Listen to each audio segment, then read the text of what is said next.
No photos, no, G's, no, please, no photos. Nowadays, nothing really excites me. Only one of me and nobody's like me. Phone ringing and I tell him it's ice. I got wifey on blinging, she freeze, photo, please, no photos, G's, no, please, no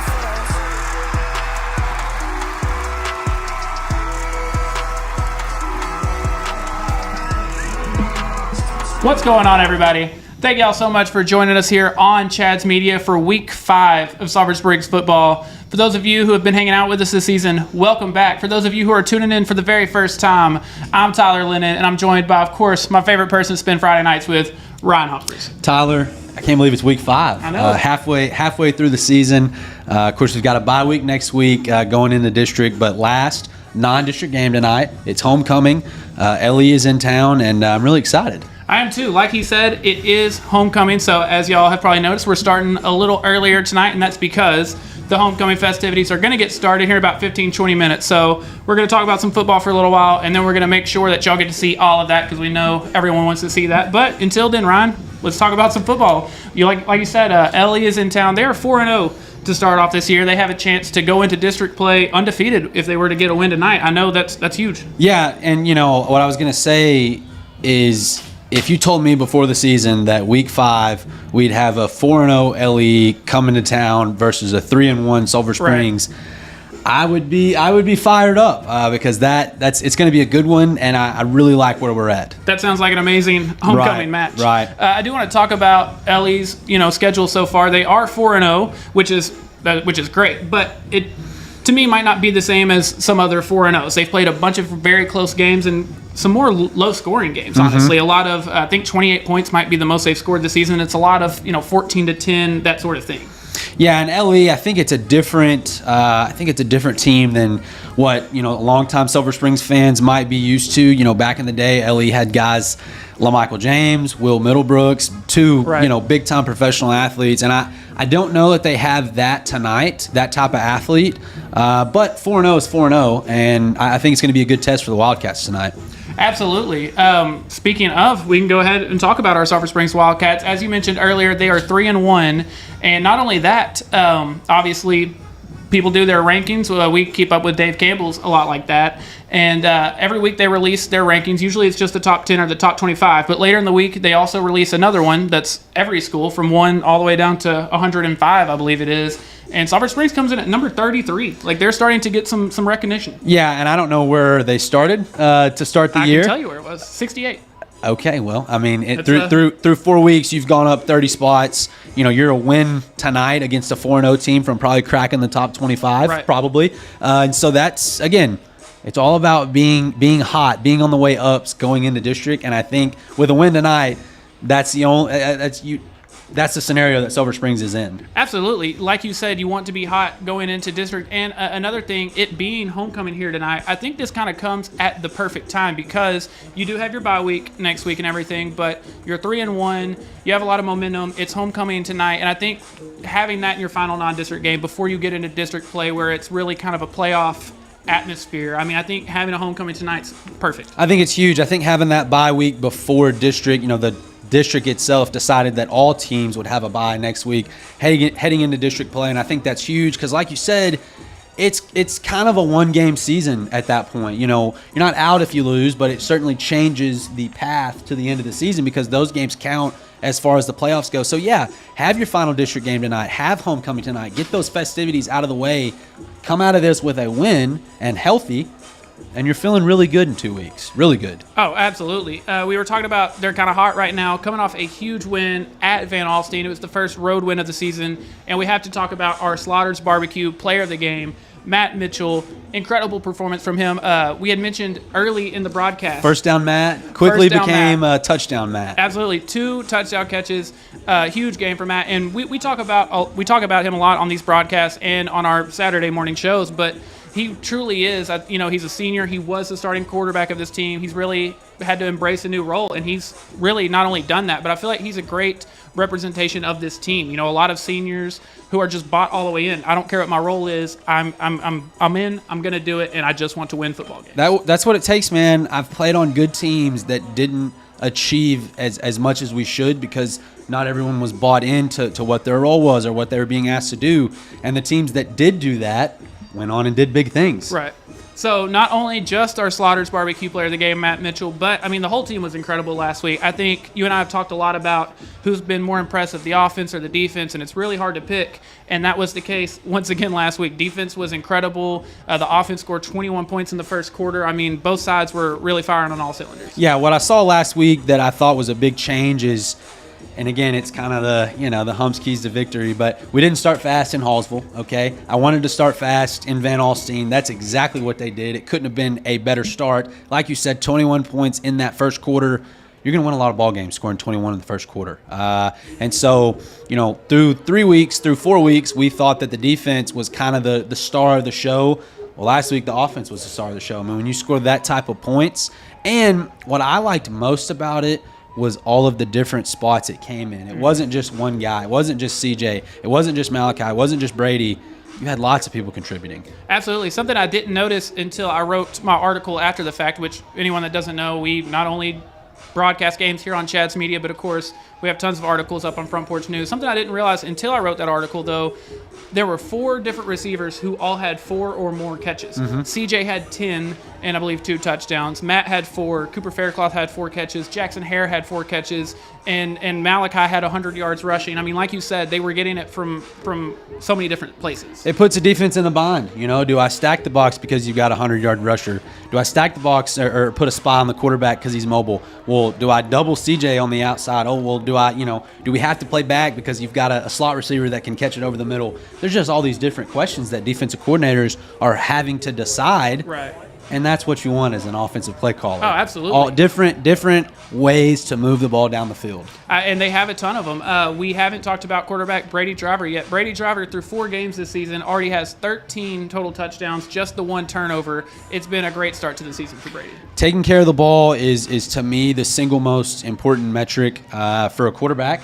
You're going to win a lot of games if you win the turnover battle. I've said that before. Our defense is talented enough to create turnovers. So as long as we hold on to the ball, high and tight, don't throw across the middle of the field late. Things like that are going to protect the ball. Sulphur Springs is a tough team to beat. Oh, absolutely. You mentioned the defense has had a ton of turnovers this year. We have, I believe, 2 or 3 different players who all have multiple interceptions this year. Looking at a team like Liberty-Eylau, who hasn't scored a ton of points this year, how much do you think that changes things? Is Sulphur Springs going to, I don't want to say they don't rely on turnovers necessarily, but they have had done a great job with forcing turnovers. This might be a game in which it's more run heavy. You don't get the chance to, force turnovers rather. Yeah, and I'm hearing stuff before the game that Ellie's quarterback might be out tonight with a foot.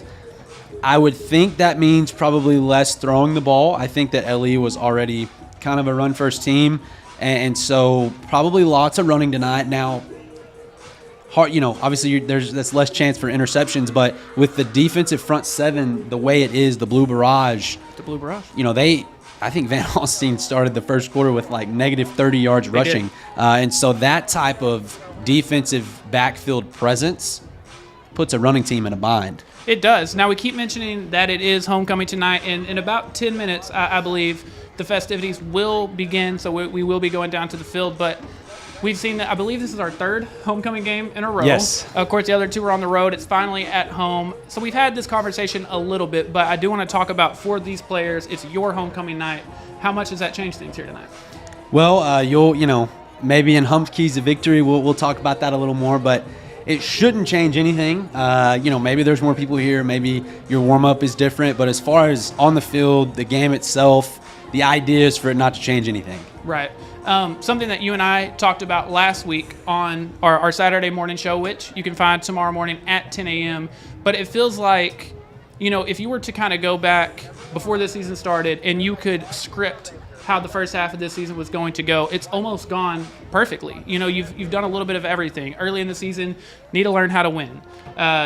Needed to learn, which you did in Hallsville, playing from behind and staying in that game. A lot of the times in the past, we saw them get down. They got down early, and that was it. How to play a game after a loss. Right. That you have to travel again. And how to win on the road. Exactly. You see literally all of those things. Exactly. This is your final non-district game. And again, we're not going to step on any of your keys because those are coming after this, but what are some things you're hoping to see tonight just from a feeling 100% going into district standpoint? Play loose and have fun, man. This was my week one kind of spiel is, man, we get to play football Friday night. It's incredible weather. We're at home. It's homecoming. There's all these great things surrounding this whole week leading up to this moment. Just have fun, man. Go out, try to win a football game, and do it to the best of your ability. Absolutely. We couldn't be more hyped to be back home. For those of you that were watching last week, we apologize. A lot of technical difficulties, literally zero internet connection in Van Alstyne, but we're back home, and we're going to try to be firing on all cylinders again here tonight.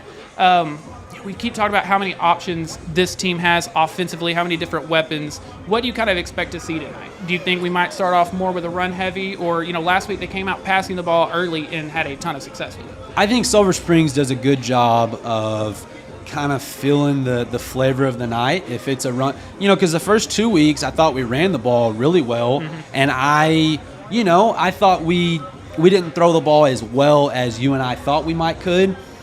Come out last week and we're chunking the rock. Right. And so I think Silver Springs does a great job of adjusting to perhaps what the defense is giving them or what Silver Springs feels like they're going to do to the highest, highest probability of moving the ball down the field.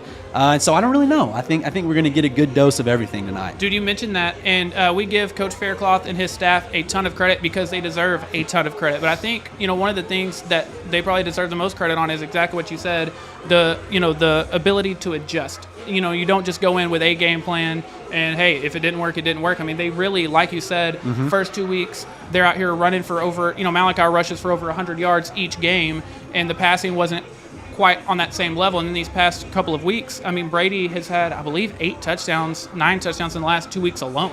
I mean, they really have mixed things up. Absolutely. No, and that's a big success, or that's a big key to success when calling an offense. Sometimes you see it in college a lot. Offensive coordinators will get stuck in what their scheme is, and sometimes you got to go away from it. The defense isn't giving me that, so we got to figure out something else. And I think Silver Springs adapts well. Something you and I have talked a lot about when it comes to this team.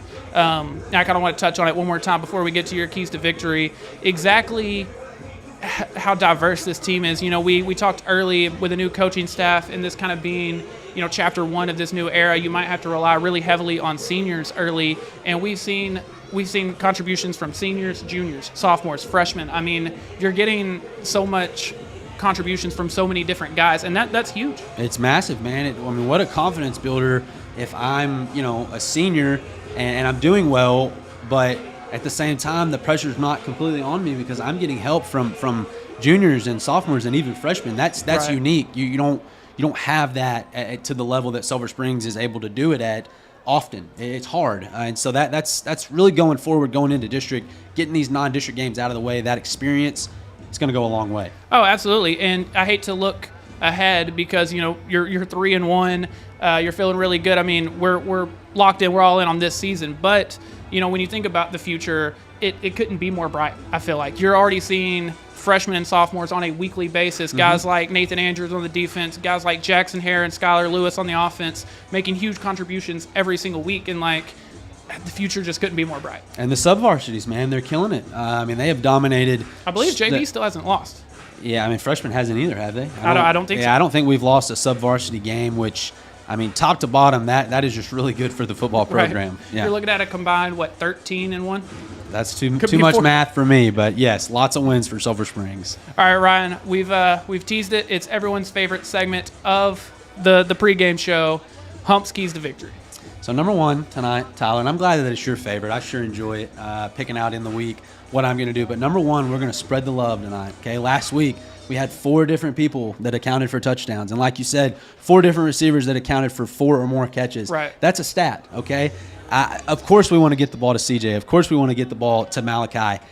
But spreading the love, as we're going to call it tonight, will be big-time success for the Silver Springs Wildcats going forward. Number 2, we're going to defend the Prim, okay? It's our 3rd home game of the year. We're undefeated at home. It's a big one. There's going to be a big crowd here tonight. It's homecoming. LE's coming to town. It's about defending the Prim, going into district. And number 3, to kind of piggyback off of defend the Prim, block out the noise, okay? It's homecoming. You had a big pep rally this week. You had a lot of, different dress-up days leading up to Friday. There's going to be more people. There's different pregame festivities. Block all that out. Go in, get your mind right in the locker room, and get ready to play a football game, play loose, and have fun, and the Wildcats will win the game tonight.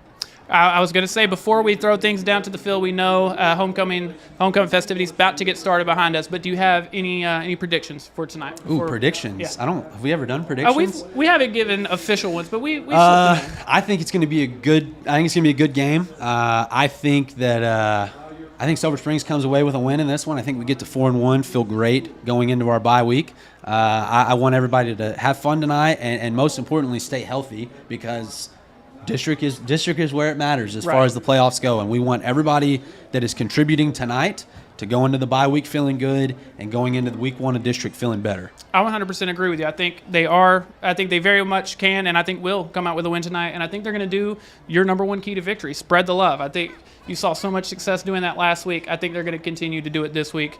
Ladies and gentlemen, thank y'all so much for tuning in with us here tonight. About to get things started with the homecoming festivities, and we want to thank all of the people who are responsible for making this pregame show happen, like our good friends over at Commercial Glass and Mirror.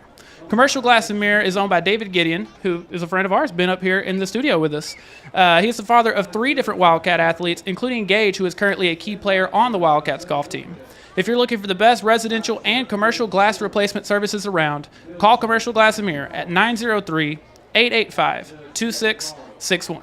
You can find them on the service road at 405 Interstate Highway 30. Here at Chad's Media, we love Commercial Glass and Mirror, and we know that you will too. We also want to give a big thanks to our friends at Toby Boatman Garage Doors, which is a family-owned and operated business that has served Hopkins County and surrounding areas for 20 years. They provide high-quality and long-lasting work, which you can find examples of on Facebook. Call or text 903-348-6170 for all your residential and commercial garage door needs, including installation and repairs. No matter how big or small your job is, Toby Boatman Garage Doors will fix you up. And again, we can't go anywhere without thanking the good people at Discount Wheel and Tire. Discount Wheel and Tire of Sulphur Springs offers a full line of Michelin tires. When you're looking for the right tire, the choice is easy. Michelin packs more science into their tires to bring together safety, durability, fuel efficiency, and performance without trade-offs. Match the right tire with the right service today. Discount Wheel and Tire, proudly serving our Wildcats for over 25 years. Ryan, we've got just a couple minutes left. It looks like things are about to get started, so why don't we throw things down to the field?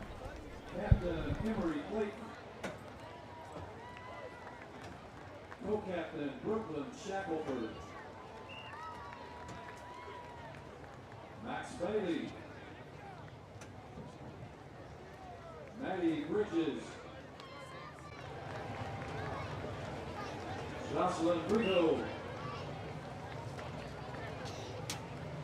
Chloe Cameron, Kylie Clark, Riley Fisher, Jaden Harper, Jillian Jumper,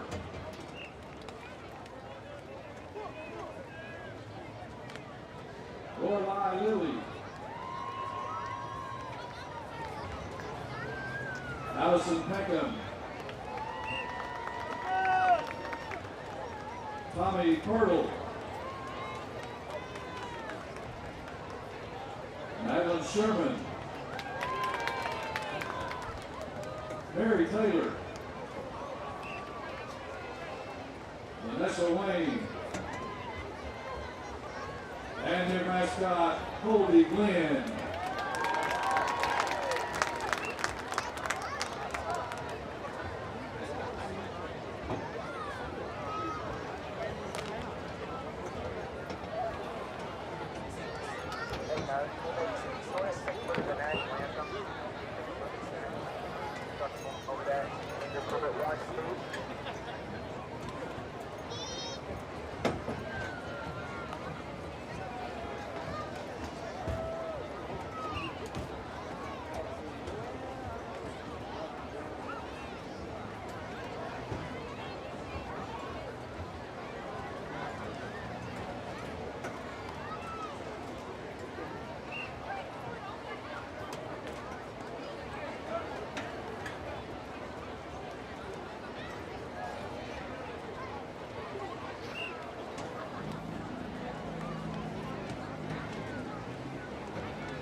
2022-2023 homecoming court, Sulphur Springs High School.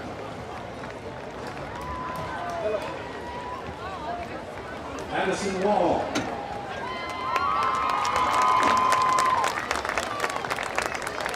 Addison is the 17-year-old daughter of Jessica Hogan and Jeffrey Wall. She has attended Sulphur Springs schools for 13 years. Addison is a member of the volleyball team, basketball team, academic UIL, student council, National Honor Society, and Hopkins County leadership. After high school, she plans to attend Tyler Junior College to obtain a Bachelor of Science in Dental Hygiene. Tonight, Mr. Jamie and Ms. Jessica Hogan are her escorts.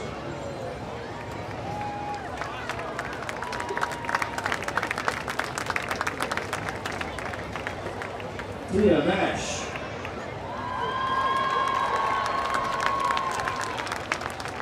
Tia is the 17-year-old daughter of Liberty-Eylau and Nathaniel Mingo. She has attended Sulphur Springs schools for 14 years. Tia is a member of Key Club, Student Council, Health Occupation Students of America, Hiking Club, the Youth Department at Cherry Grove Baptist Church, and she's been a part of the Liberty-Eylau softball team for 4 years. After high school, she plans to attend Prairie View A&M University with a major in nursing.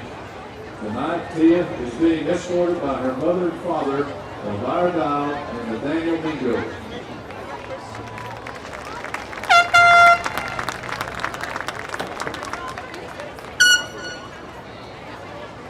Jaden Harper.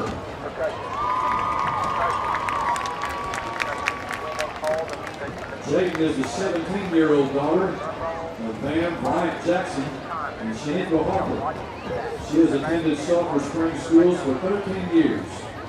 Jaden is a 4-year member of varsity softball, a member of varsity cheer, National Honor Society, National Technical Honor Society, Health Occupation Students of America, Student Council, Key Club, and Hiking Club.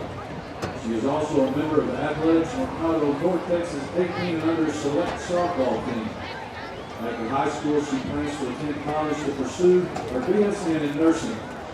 Tonight, she is escorted by her parents, Pam Jackson and Shaniqua Harper.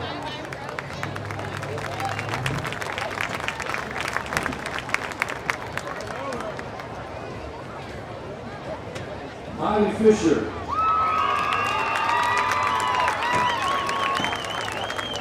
Miley is the 17-year-old daughter of Stan and Brandy Fisher.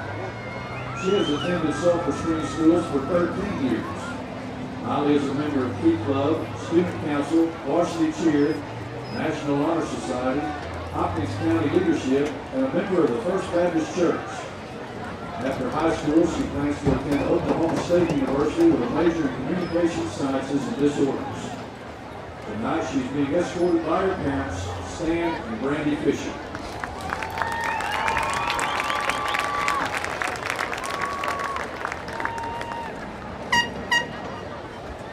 Olivia Work.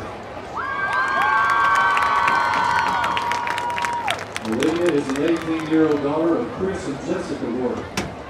She has attended Sulphur Springs schools for 13 years. Olivia is the 22-23 captain of the Sulphur Springs Blue Blazes and president of the Hiking Club. She is a member of the Hopkins County leadership class, the National Honor Society, the National Technical Honor Society, and Key Club. After high school, she plans to attend Texas A&M University in College Station and major in nursing, and ultimately plans to become a CRNA certified registered nurse and anesthesia. Tonight, Olivia's parents, Chris Work and Jessica Work, are escorting her. Olivia would like to sincerely thank her family, friends, and teammates for all their support throughout her high school career.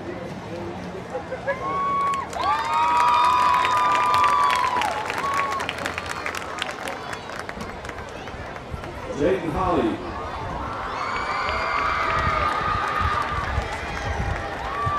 Jaden is a 17-year-old daughter of Christopher Holly and Sonia Rush. She has attended Sulphur Springs schools for 5 years. Jaden is a member of Key Club, vice president of Hiking Club, served 2 years on Student Council, Family Career and Community Leaders of America, Chick-fil-A Leadership Academy, Law Enforcement Practicum, Educational Talent Search, Louis Foot Buddies, 4-year member of Sulphur Springs Girls Varsity Track. She's a youth leader at Mitchell Chapel Church of God in Christ. After high school, she plans to attend Howard University with a major in criminal justice. Tonight, her escorts are her uncle, Louis Person, and her mother, Sonia Rush.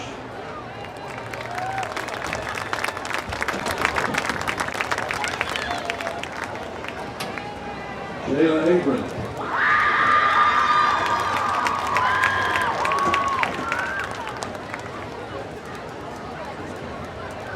Jayla is the 17-year-old daughter of Brian and Leah Kelly.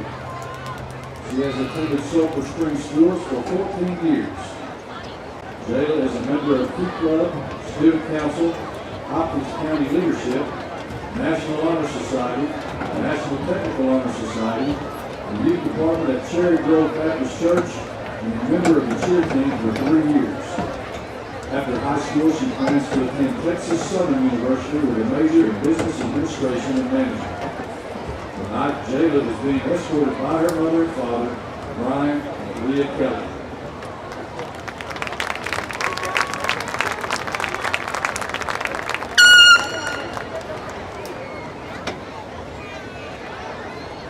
Justice Jones.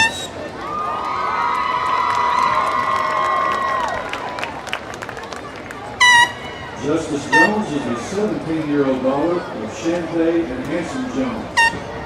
She has attended Sulphur Springs Independent School District for 12 years. Justice is a proud member of the Morning Chapel Missionary Baptist Church, where she is the youth president, director of the Daughters of Praise Dance Ministry, and a junior usher. Justice's motto is, "Only what you do for Christ will last." Justice is also the current Miss Juneteenth of Sulphur Springs and the head coach of the East Texas Bulldogs Youth Cheer Squad. After high school, Justice plans to attend Texas A&M University Commerce with a major in education. Tonight, Justice is being escorted by her parents, Champagne and Hanson Jones.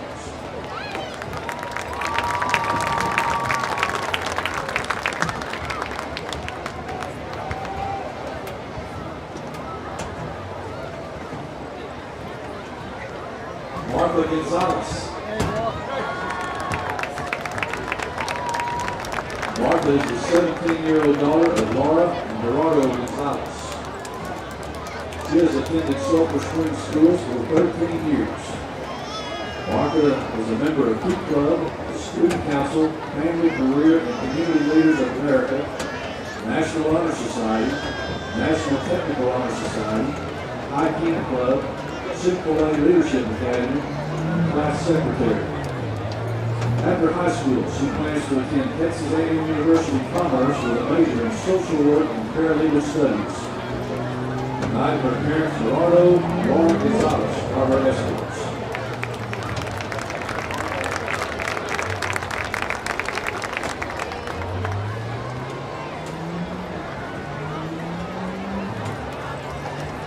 Angeles Cruz.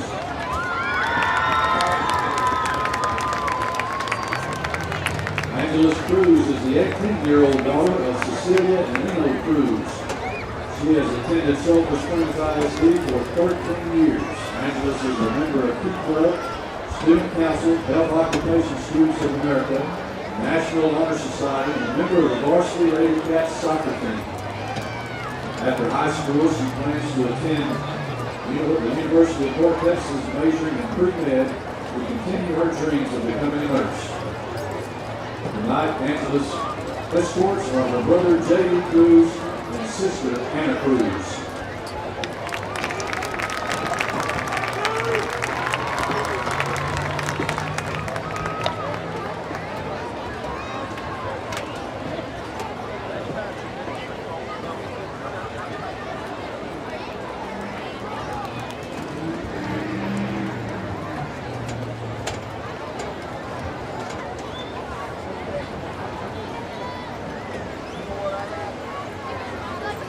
Ladies and gentlemen, these are the 10 young ladies which the senior class of 2023 has nominated for homecoming court.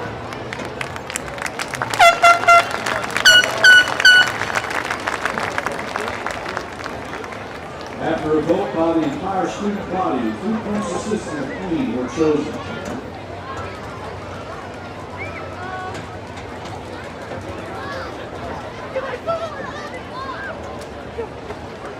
Named 2022-2023 Hump Homecoming Princess is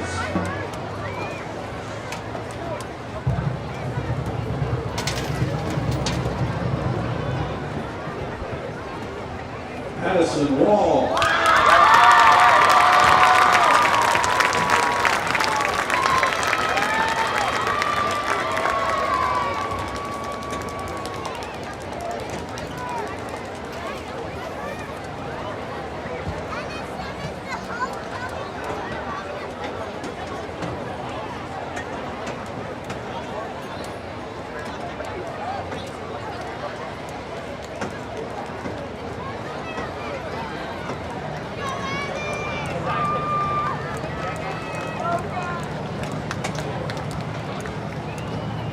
Also named 2022-2023 Homecoming Princess is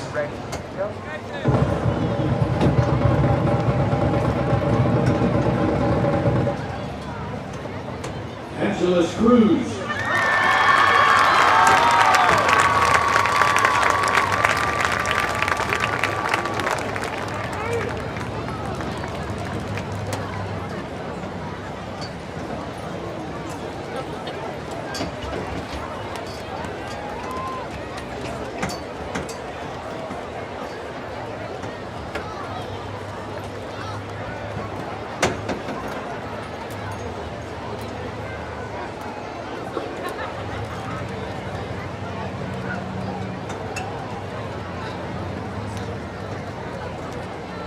And now, ladies and gentlemen, the 2022-2023 Homecoming Queen for Sulphur Springs High School is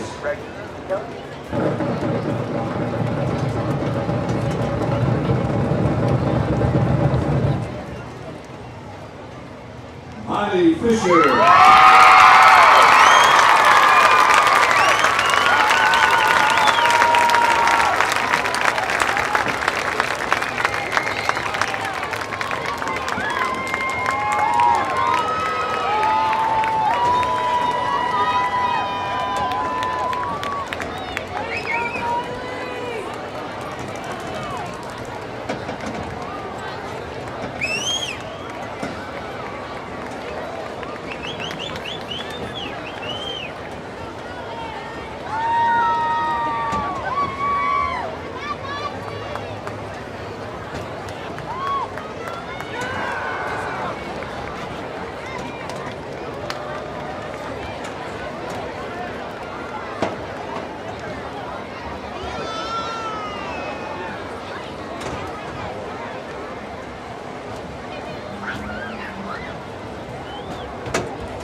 Back to school time and it's about to get super busy.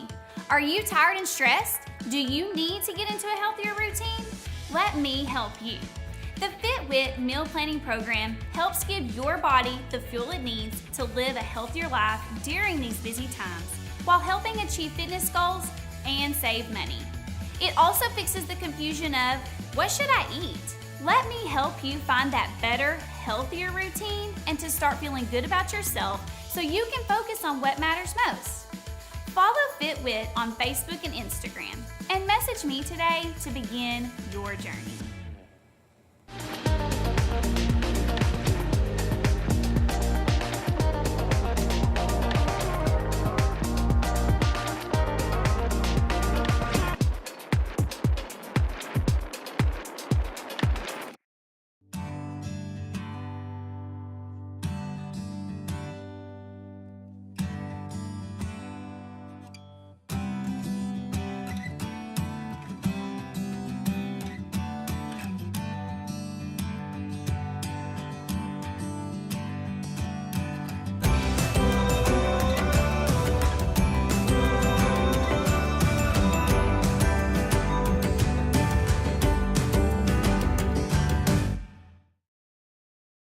Ryan, we are back, homecoming night, and again, huge congratulations to all of the nominees this year, but of course, huge congratulations to the homecoming princesses, which were Addison Wall and Angeles Cruz, and this year's homecoming queen, Miley Fisher.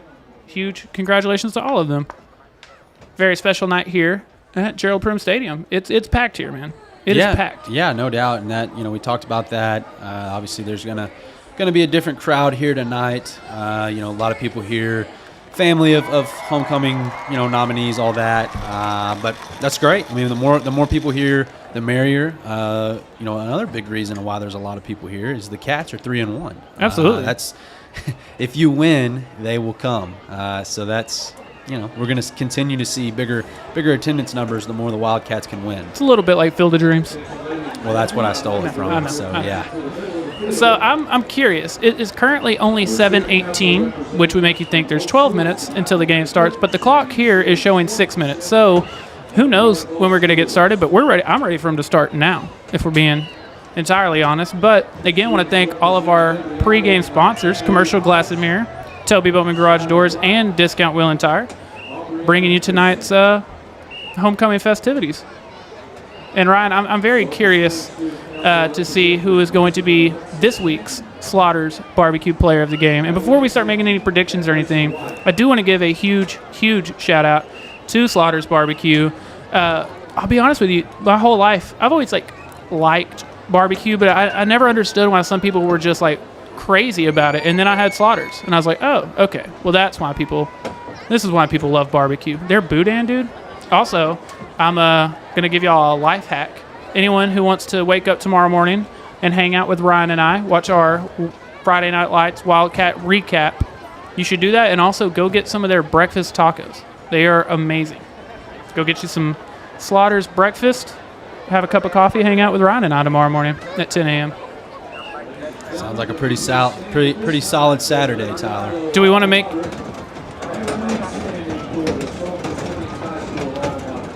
any predictions on this week's Slaughter's Barbecue Player of the Game? Man, I will go ahead. Of course, I don't know if it's fair to make a prediction considering that you and I are the panel. We really That's give fair. it to whoever we want. But You make points. I will go a defensive player. I like it. Is my pick tonight. I don't know who, but maybe a couple sacks, maybe a couple turnovers. I don't know, but I'm going defense tonight. I like that. I'm going to go with, I bet who you think I would go with, which is my guy, Malik Irola. I think it's, with the last couple of weeks, I say that. He literally rushed for 100 yards last week. I believe he's rushed for 100 every week. Maybe not the Hallsville game would have been the only one that he didn't. Week 1 was Riley Hammonds. Yeah. Week 2 was Brady Driver. Week 3 was CJ. Mm-hmm. And week 4 was Matt Mitchell. Yes. Okay. Those are your 4 Slaughter's Barbecue. Malachi has not had a player of the game yet. He's due. He is due. Yeah. We've had some really great nominees. We have. Landon Fields had 2 interceptions one night. He didn't get it. It's a tough crowd. Okay. We're tough judges. And of course, you could have very easily given it to Brady last week, who had, I believe, 6 total touchdowns. Right. We'll see who tonight's is, though. Again, thank y'all so much for hanging out with us here on this Friday night. We always love being able to do this, and we are very happy to be back at home. For anyone who's, obviously this makes no sense because I'm talking to nobody, but remember, you can come to the game, come support the team in person, and then also tune in with us after the fact. Or do what I do when I go to Ranger games and watch. You're there, but have some headphones in, something like that. Listen to us as we go.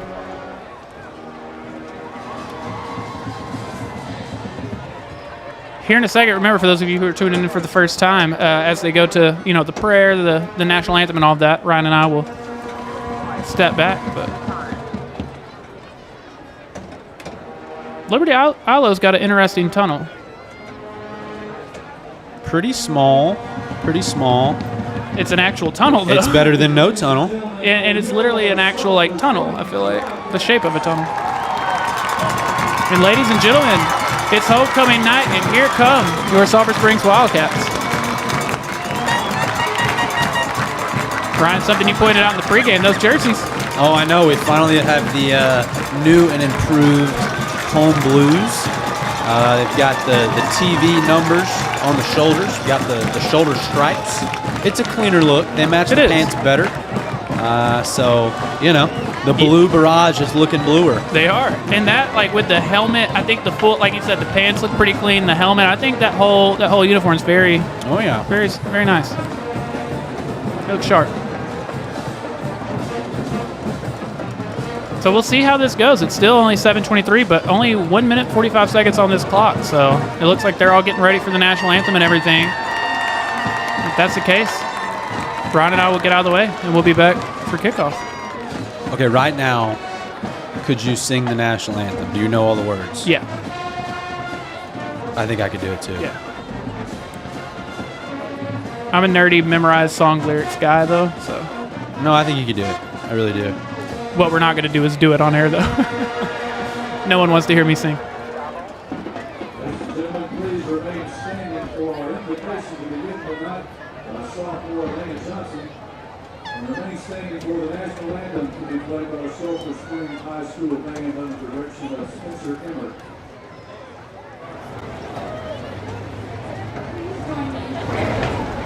Dear Father, you are so good.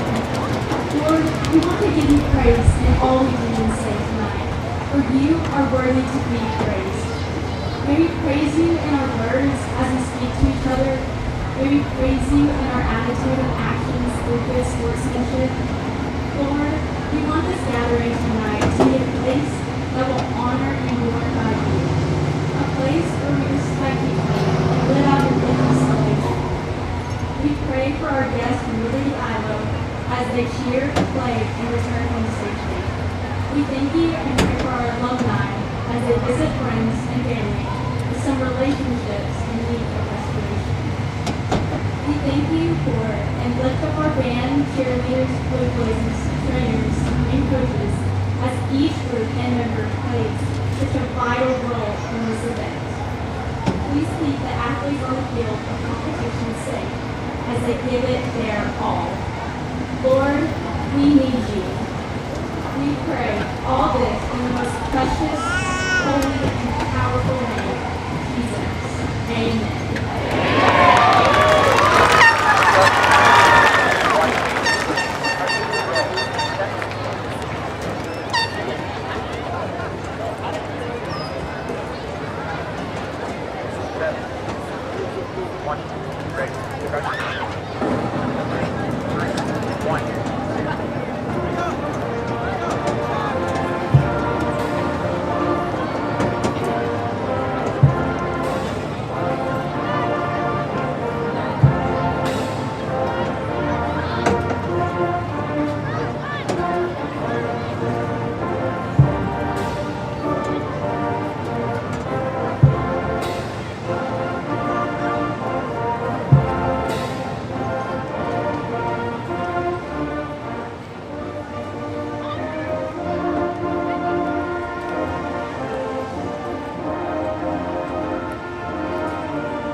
Ryan, we are ready for the coin toss.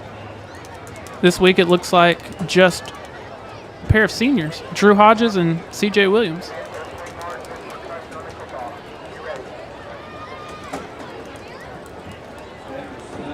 Curious to see how we start tonight, whether it's going to be with the ball or on defense. I feel like it's been different It has week been. to week. We're kind of been deferring lately. Didn't we defer last week? Yeah. Thought we did. Yeah, I honestly kind of prefer that, especially when you have a defense that can go out there and get a stop, or even if you can get a 3 and out, get the ball back real quick. That's my personal preference, I think. But then again, who doesn't love starting with the ball?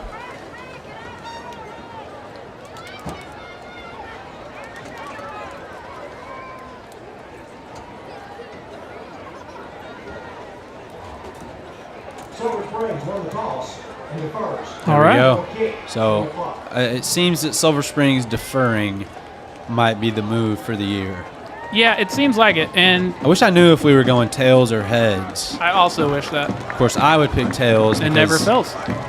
A wise man once told me that tails never fails. I agree. I'm right there with you. All right. It's about that time. Sulphur Springs wins the toss, elects to defer. So Liberty-Eylau, will be started with the ball. Brian, I got to tell you, man, here in Sulphur Springs, we like to support our own people. If you're looking for a hometown guy to cover you on all your home, auto, and life insurance needs, Josh Boatman is the clear answer. With Texas Farm Bureau Insurance, nobody knows the people of Hopkins County and their insurance needs better than Josh. Give him a call at 903-348-1527 or email him at jboatman@txfb-ins.com to see how he can help you today. Tyler, I see my main man, Jace Thompson, walking up the stairs. Fun fact about Jace Thompson, he actually caught the first touchdown at the new Gerald Prim from me. Nice. And he caught my last ever high school pass. Really? Yeah, so there's a Jace Thompson, Gerald Prim fun fact. Pair of fun facts for you.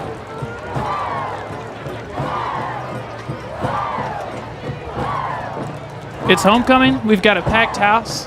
We're ready to get started. Again, I want to thank all of y'all for choosing to hang out with us here tonight, making us a part of your Friday night.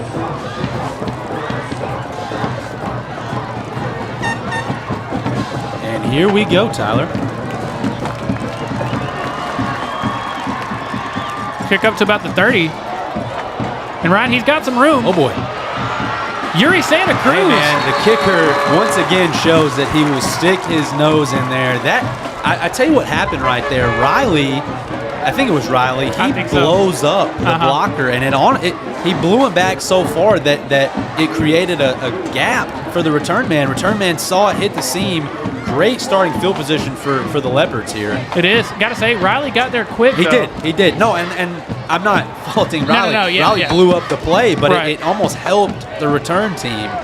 Last week, the field position battle, Van Alstyne, they seem to start in the middle of the field a lot.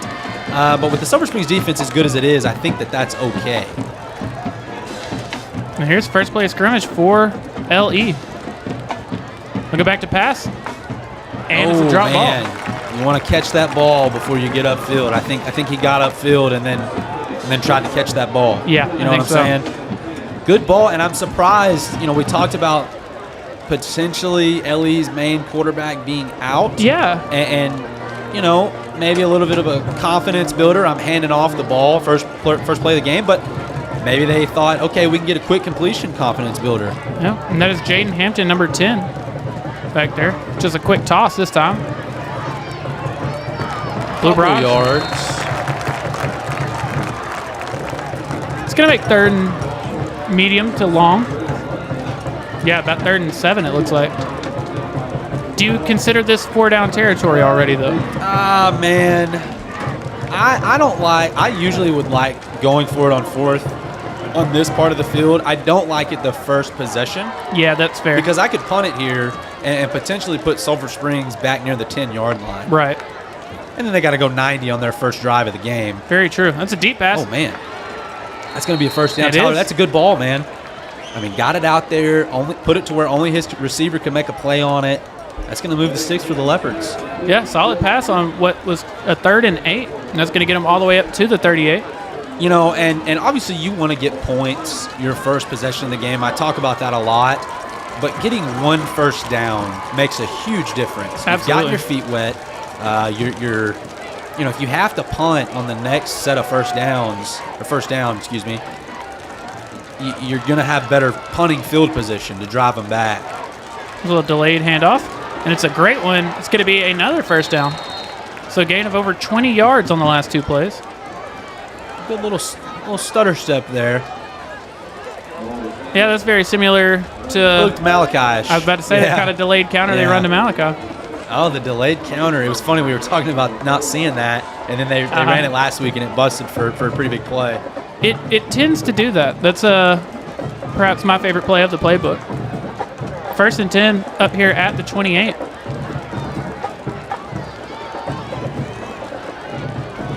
After that great return, we're moving quick. Got a man out in motion. Gets it out to him. It's complete. A couple Wildcats wrap him up. It's Riley Hammonds and Landon Fields getting him out of bounds. A lot of times teams will send a man in motion right there to see if the defense is in man or zone. You put a man in motion like that. If a backer or a defensive back runs with him, it's man. If they don't, then they're in zone coverage right there.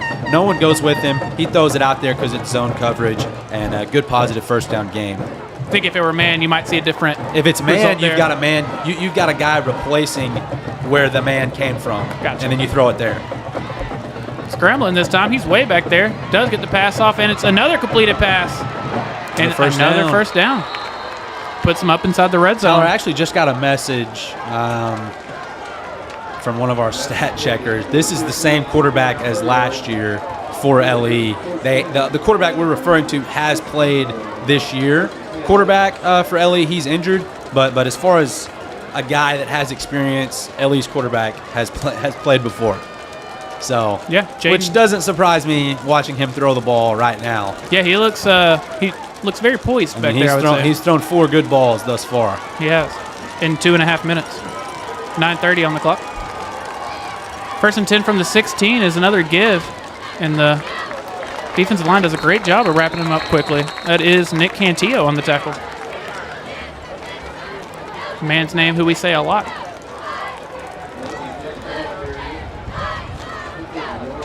So that's solid. Now that you're here in the red zone, just a gain of 1. Holding into a field goal would be clutch. You could go for it on 4th here. Depends, what the down and distance is. Obviously, you don't have to. It's not goal yet, so you still have the first down option. But it just depends what you're looking for. Are you okay with the 3, or that's you want to go get 7?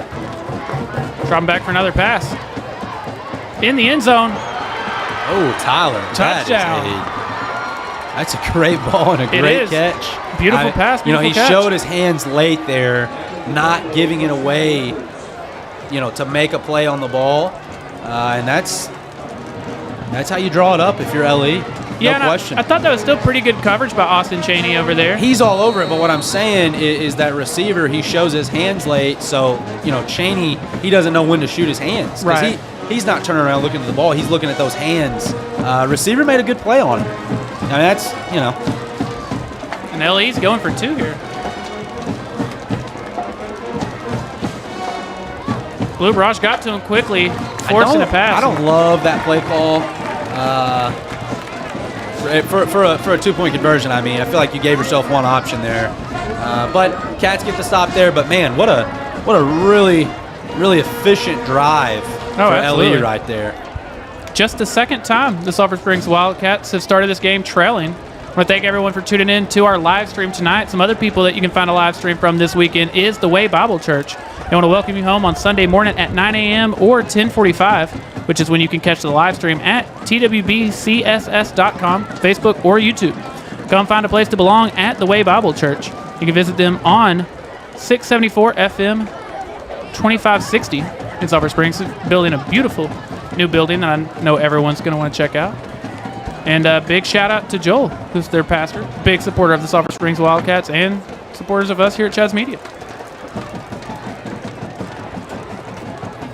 Still 8:42 left in this first quarter, but like I said, just a second time this season, Sulphur Springs starts off trailing. The other one was the Hallsville game. Incredibly efficient first drive by the Leopards. I thought the quarterback really looked good right there, very poised. That's coming out of the locker room. That is your first goal for the Leopards. So Cats need to respond here. It's their turn. And if you put together a drive, go get some points, obviously you're feeling just fine. Oh, yeah. Cooper Faircloth building the catch. And before the Wildcats get started on offense, I want to tell you about our friends at Mayo Appliance Services, providing service calls, diagnostics, and repair for all home appliances with fast, affordable, and reliable service guaranteed. Located in Sulphur Springs, Mayo Appliance Service provides in-home service to all surrounding areas for repair of dishwashers and dryers, stovetops and ovens, refrigerators and ice makers, dishwashers, you name it. For more information, call 903-951-4500. Let's see how the Wildcats get started on offense. Got 4 wide, Malachi in the back. And it is going to be a give to Malachi on the first play. He's able to pick up a few there, Ryan, about 5 maybe. Good positive first down. You want to get more than 3 yards. You want to get more than 3 yards per play because, Right. three threes is 9, and so you're not at 4th and 1, and 3 fours is 12. So mathematically, that only makes sense, Tyler. You're right. Tripp's right. Oh, looks like we got him to jump. He's got a free play. He's looking for CJ. Miscommunication there. I actually don't see a flag. I don't either. Oh man. That would bring up 3rd and 5. So they're going to say he didn't get into the neutral zone. You hate that as the offense because that's probably not the actual play call. Right. They're taught to when you have a guy that jumps into the neutral zone, you snap it because it's a free play. Right. And you're making what you think is the heads-up play there. No, correct. Because if I throw an interception or whatever, it's still 5 yards for the Wildcats. Right. But a lot of times, man, you'll get the defense sleeping. Because they're not ready. They don't know that the D-line's going to jump. So 3rd and 5. Brady keeping it himself. He's going to be short. Yeah, going to be short by a yard or 2. Looks like we are going to punt here. Field position, I feel like you have to. Yeah. If you don't get it, they're closing in on the red zone. Yeah. Could get up by 2 scores. I feel like you got to punt here. Yeah, especially you're already down 1. Can't give them the ball inside the 35. Nah, you can't. They are going to go 2 return men here. Brady Driver, the one back to punt. This first quarter's going fairly quickly, already down to 7:20, and it's a keep. And he got the first down, Ryan. Tyler, I don't want to say that I thought this because, of course you did. But I did notice that Matt Mitchell was the up back. Has he been the up back all year? I don't. I wish I could tell you, but I'm telling you, I did notice that he was the up back right there. And risky play, but certainly paid off. That is huge. Moves him up to the 38. Got to be pretty demoralizing for the Leopards there. Yeah. You get the 3 and out, and now the defense is staying on. Quick pass out to CJ. CJ's got it. And he's got enough for a first down, Ryan. All the way past the 50. Oh, that's a flag. Absolutely. And there is the flag. I mean, you've got CJ's helmet coming off on the sidelines. That's going to be 15 every time. Ryan, what could have been, what was going to be a 3-and-out punt, now is on the, the 35-ish yard line. Yeah. Oh, maybe more, depending on where they're marking it. Oh, yeah. Yeah, close to the 30. Oh, yeah. Yeah, it's just not a very smart play by LE there. CJ's way out of bounds. He's got 3 guys on top of him. You can't be around the neck right there. You cannot have that. That is huge. What was going to be a 3-and-out and a punt, because of the fake, you get the first down. And you got to make the most of it here, Tyler. Oh yeah. You get the 4th down conversion. You get the big penalty. Go get points here. You want to get points. Goes back to, like you said last week, about finishing drives. A give to CJ on this one. CJ getting to the outside. It's going to be another solid gain of 4 or 5. And that could have the crowd's definitely asking for another flag, but the crowd definitely wanted it for sure. It's the most I've seen a crowd react in the last couple of years. for being honest. We got a packed house here tonight. Homecoming, they're feeling it. So that brings up 2nd and 4 from the 26. Closing in on that Bell Concrete red zone. Keeping CJ in the backfield for this one. Some motion from Cooper Faircloth. Another give to CJ. CJ, that was a pretty hard run. He runs hard, man. He's definitely not afraid to lower his shoulder. I think, he's just a great asset because you can hand him the ball in the backfield. A lot of times receivers will get carries on a jet sweep or an end around, but to actually be able to put him at running back, kind of that Cordell Patterson, Deebo Samuel type gig, that's a great asset. Great asset. Is.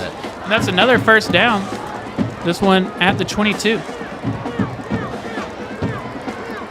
Malachi in the backfield again this time. And a give to Malachi. Trying to find some room. Right, he breaks the tackle with a spin.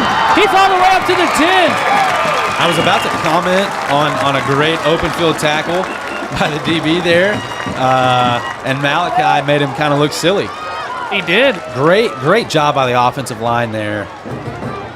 And that brings us into the Bell Concrete red zone. And it's going to be 1st and goal from the 10, Ryan.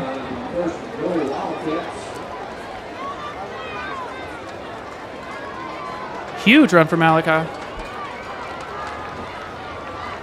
Yeah, offensive line, that it created a great hole right there. CJ in the backfield, trips right. Brady keeping it himself. Cut back in.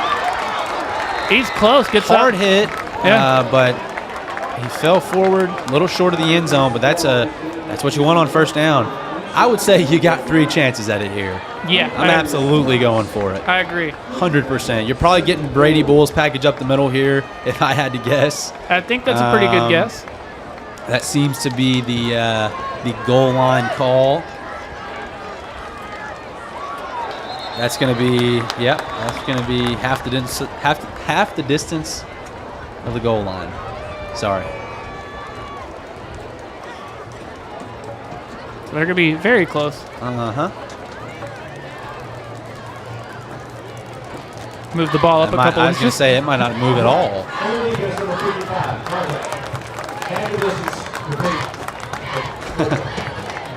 Yeah, that didn't do a whole lot. It didn't. And I'm sure that keeps the play whatever it was going to be beforehand. The same package for sure. They'll do the same thing here. They're gonna try to get it to jump off sides. CJ will come up. Ew. They did it again. That one's not a false start, is Ellie it? thinks that it's on Silver Springs. And it is. Oh, man. That's tough. Can't have that, Tyler. Yeah, that's tough. That's where the goal line hurts you because they just committed a penalty that was 2 inches.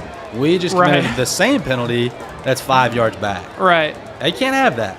That is tough. Keep it at 2nd and goal, but this time from the 6. Don't know that you're going to get the Bulls package here. And Brady's actually going to go out to outside receiver, Malachi in the slot. CJ running the Wildcat. I like this. Maybe a motion. There we go. Malachi the one in motion. CJ keeping it himself. Get up there. Trying to make it to the outside. Ooh. He breaks the tackle. Touchdown. CJ Williams.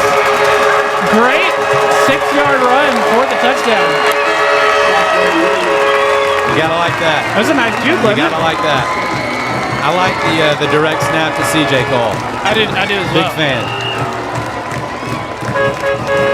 He really broke a couple of tackles there. That was a great run. It really, and his initial hole was not to bounce it outside. He's trying to bust it up the middle, kind of a power read, but hole wasn't there. CJ makes the most out of it, and good snap, good hole, good kick. Good. And just like that, Tyler, the Wildcats are up 7-6. Still 4:52 left in this quarter. Wildcats now take a 7-6 lead. Ryan, let me tell you about our new friends over at Essential Business Solutions. Your organization's network and IT problems can come out of nowhere. Let Essential Business Solutions do the IT work for you. Managed IT services, disaster recovery and backup solutions, new hardware, and other IT services as needed. Give them a call at 903-335-7581. Essential Business Solutions. They make technology more accessible. And Ryan, it's homecoming. All of our hometown people are here. Can't think of a better time to tell you about Katie Adair with Janet Martin Realty, who is your hometown realtor. Getting into the real estate market can be overwhelming and intimidating. Who better to go with than the best hometown realtor who knows the people of Hopkins County and their real estate needs? Give Katie a call at 903-243-2304 or email her at katie@janetmartinrealty.com. That is Katie, Kati, to see how she can put you in a new home today. Well, Tyler, we gave up points on that first drive, but then our first offensive possession, we came out and did the same thing. Did the same thing. That's can we what talk you about want. again how big that fake punt was? I mean, again, 3 and out.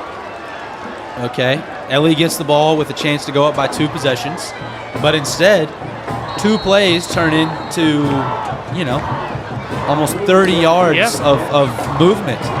So just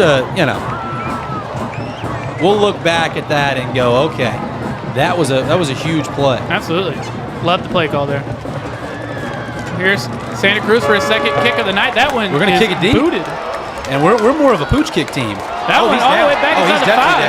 He's and he is absolutely down. At the 1. Oh, yeah. Oh, we do have a flag. I really hope that that's on LE. Yeah. Because the slip and fall knee down on the 1 is humongous. But I hope the flag doesn't change that. We don't want 15 yards up. Right. So depending on the call, Yuri Santa Cruz might be my Slaughter's barbecue player of the game so far. No kidding, man. Got a huge tackle, then that boot. Let's listen in. Well, they don't seem to be moving. I think he's picking it up. Well, I don't know.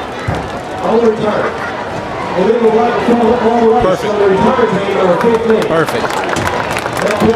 Yeah, you gotta stay above the waist on all special teams. You cannot be any low blows. But man, Tyler, for a pooch kick team, we've primarily pooch kicked all year. We booted that one, and then the returner mishap to slip and fall and get that knee down. That's huge, man. Inside the 1. Let's see what the Blue Barrage does here. He's snapping it in the end zone. Yeah. I feel like halfway. Yeah. The handoff. They're there. Oh man. Yeah.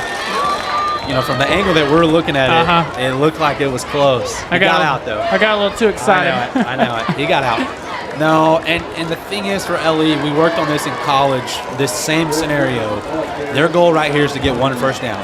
Yeah. Because if they can get 1 first down, the idea is that they can at least punt it to midfield.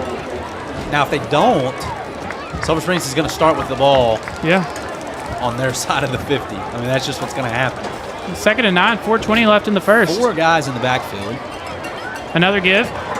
And again, back to about the line of scrimmage, it looks like. They're stuffing it. He's getting just enough not to be a safety. Dude, if you could do that again, that's going to make punting very difficult. That's what I'm saying. No one likes to line up in the end zone. I mean, even catching the snap. I mean, at that point, the back of his feet are going to be, Tyler, let me tell you, a very nerve-wracking moment is when you are a shotgun team and you've got to take a knee and you're at the 2-yard line. Ooh. You got to dive forward. I had that happen in high school once. Another give on 3rd. Blue Barrage tried to take him down. And that's huge, Tyler. Like you said, obviously Ellie is going to have to punt here. But now this punter is having to take a snap way into the back of the end zone, okay? Yeah, CJ, who's fielding this, is lining up at inside the 50-yard line at the 40.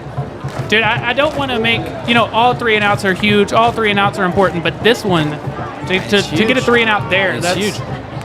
Like you said, he's lined up at the 35. And you could go after it. You could play this safe. You could try to dial up a return because of the short field. There's really a lot of ways to do this. Yeah. I tell you another thing. That punter's got to be careful. What if he takes a step back? Yeah. He does get the punt off. Good CJ. operation by LE there. CJ just fair catching. I'm fine with the fair catch absolutely. there. If you could start at the 38, I mean, that field position, taking the fair catch right there, is just fine. I mean, Absolutely. that's a very advantageous move for the Sulphur Springs offense. No, that is huge. 2:45 left in this first quarter. Wildcats lead 7-6, and they have the ball. See what they do here with the second drive.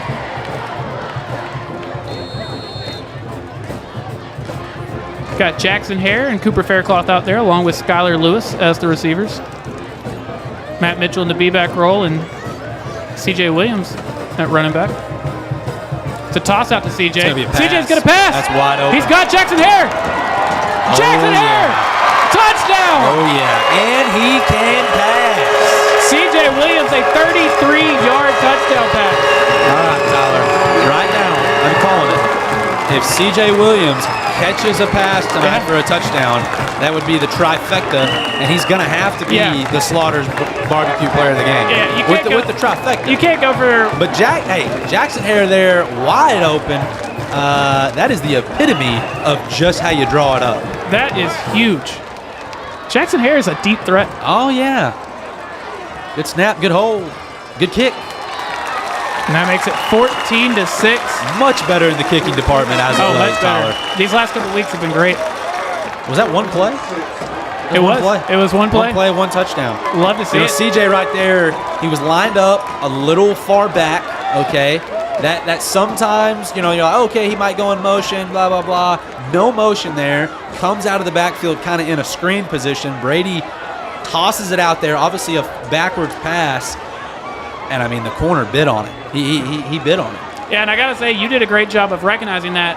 As soon as it was tossed backwards, you could see Jackson really taking off, and you were able to recognize that. Well, CJ, you take 2 hard steps, just like you did. You know, 1-2, ball tucked. And if it's there, you deliver a not. You don't want to overthrow it. Right. You don't. Underthrowing it is better in that situation because, and sometimes guys that aren't used to throwing the ball, they see how freaking open that receiver is, and they get wide-eyed, and they're like, it just tense up. And I'm sure he's thrown that ball great all week. And delivered a great ball right there. Yeah, we cannot give him enough credit. I mean, for a running back to make that 33-yard touchdown pass would have been really easy to underthrow it or to overthrow it. If he overthrows it, the whole crowd lets out but no, perfect pass. Well, and I'll tell you what. Think about Jackson Hare there. There's not a soul within 20 yards of him. Right. He's thinking, oh, my goodness, do not drop I've this gotta ball. catch this. Let's see what Santa Cruz does this time after putting it inside the 1 last time. It's another boot. Up to the 12, it's fumbled. Here we go. He recovers it inside the 5. Working his way the other way. Ryan. Oh, they're going to stop him inside the 5. Oh, Tyler. Absolutely incredible no-no. You cannot switch field on a kick return. You've got 11 dudes running full speed down the field. They have the step on you. You are not fast enough to switch field right there. It can't be done. I know everyone here is pumped about this field position. So are the good people at D&B Loans, your hometown loan specialist and tax preparer. Located on Gilmer Street, D&B Loans is family-owned and operated with over 30 years of experience. They offer personal loans of anywhere from $100 to $3,000. I know they are hyped, owned by Jennifer Clark, who is the mother of Matthew Clark. And Tyler, if you're the offensive play caller here for LE, what are you supposed to do? Yeah. I've had a 99-yard field and a 96-yard field. So, not Yeah, that is not tough. ideal. Drop it back to pass this time. Oh, and it is dropped out of bounds. Had it, but kind of had to go for like the one-handed catch. Wasn't able to bring it in. 2nd and 10. Feels like we've seen a ton happen here tonight. We've already seen 20 points be scored. There's still 2:20 left in this first quarter. 10 minutes into the game. You can hear the band rocking out there. I'm loving it. It just feels like homecoming right now. It is homecoming, Tyler. It is. 3 weeks in a row. Luckily, we got the bye next week. It can't be homecoming. Yeah, that's true. That's true. Looks like we're going to have a timeout. It's not going to be a timeout. Yeah. Our first one of the night. Ladies and gentlemen, we'll be right back.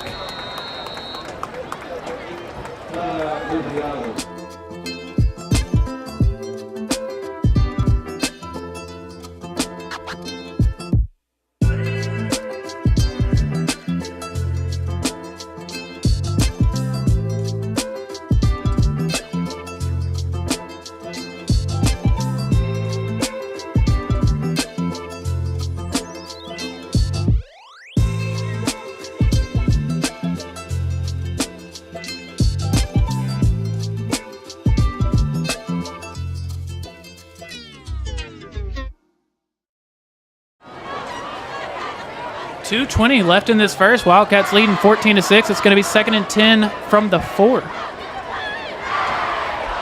Like you said, they've had a 99-yard field and a 96-yard field. Really 99 and a half. Yeah, it's just, I mean, that's, you're not going to score a lot of points with that field position. You're just not. And maybe the next time Sulphur Springs kicks it, Ellie just takes the fair catch, takes the touchback. Ryan, he almost got some room there, but Blue Barrage does a good job of bringing him down, and it's really not that far past the line of scrimmage. Yeah, I mean, you're 3rd and 8 here, Tyler. There's really not a good play call. Yeah. You can't take a big 3-step drop here and risk the safety. And, I'm not saying they won't throw it here, but they very well could run it on 3rd and long and just have to deal with punting it. But then CJ, fair catches, and they're on the 38 again. Right. And it's just a never-ending cycle of Sulphur Springs. Yeah, at some point you do have to, you got to change. Something has to give. 3rd and 10, a minute 40 left. They are going to pass here. He's rolling out. He's got the pass off. Is it caught? Oh, man. Wow. That's a great play. What a catch. That's a great play. That is W.T. Jones. For W.T.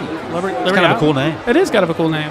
Man. And that's a That's huge a big first down. Huge, yeah. You've at least bettered the field position for yourself, I mean. By a lot, yeah. Well, and now you can call your offense. Now you can, you don't have to play too conservative. You're not taking a drop into the end zone. Yeah, we saw them very efficient on their first drive. Yeah, no question. Good runs, good throws. 1st and 10 from the 19. It is another give.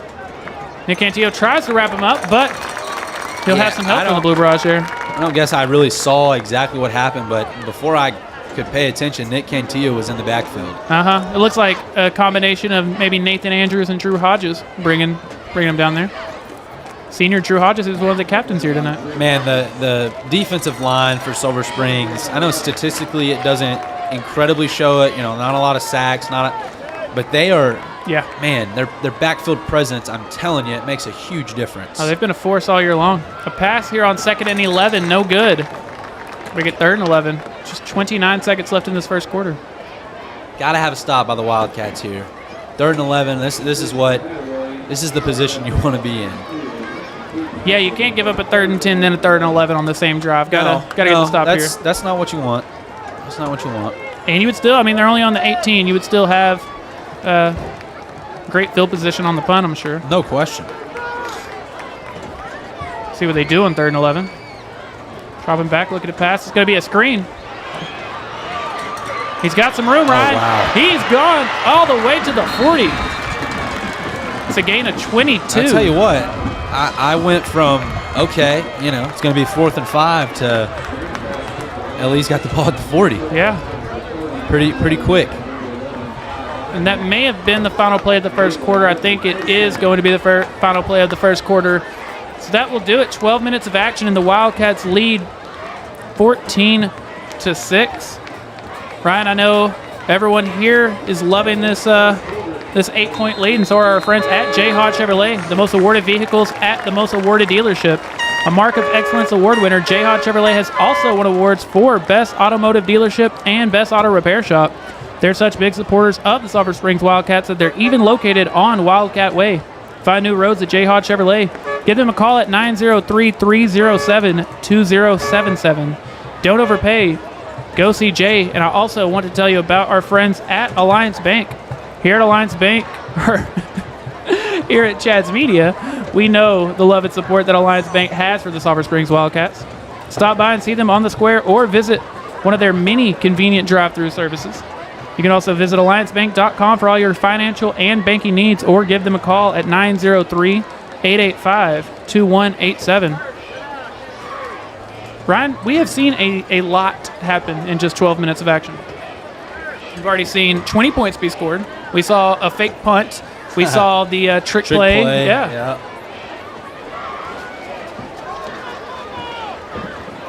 If you're a fan who came here to watch a good homecoming game, you can't ask for more through that first quarter. So the Leopards will start on the 39 here in the second quarter, 1st and 10. Drop it back for another pass. That one's deep. And it is incomplete. No flag on the play. Close. I was thinking it too. Receiver was definitely. But hey, if the receiver thinks there was PI and there's no PI, then it was great coverage by the defense. Absolutely. You know? I feel like you can always call PI, or you can always call holding, or, you know. I want to mention that was Jaden Nelson on the coverage there, and he's done a really good job this year. I agree. I mean, really, the whole defense has, but. So it brings up 2nd and 10.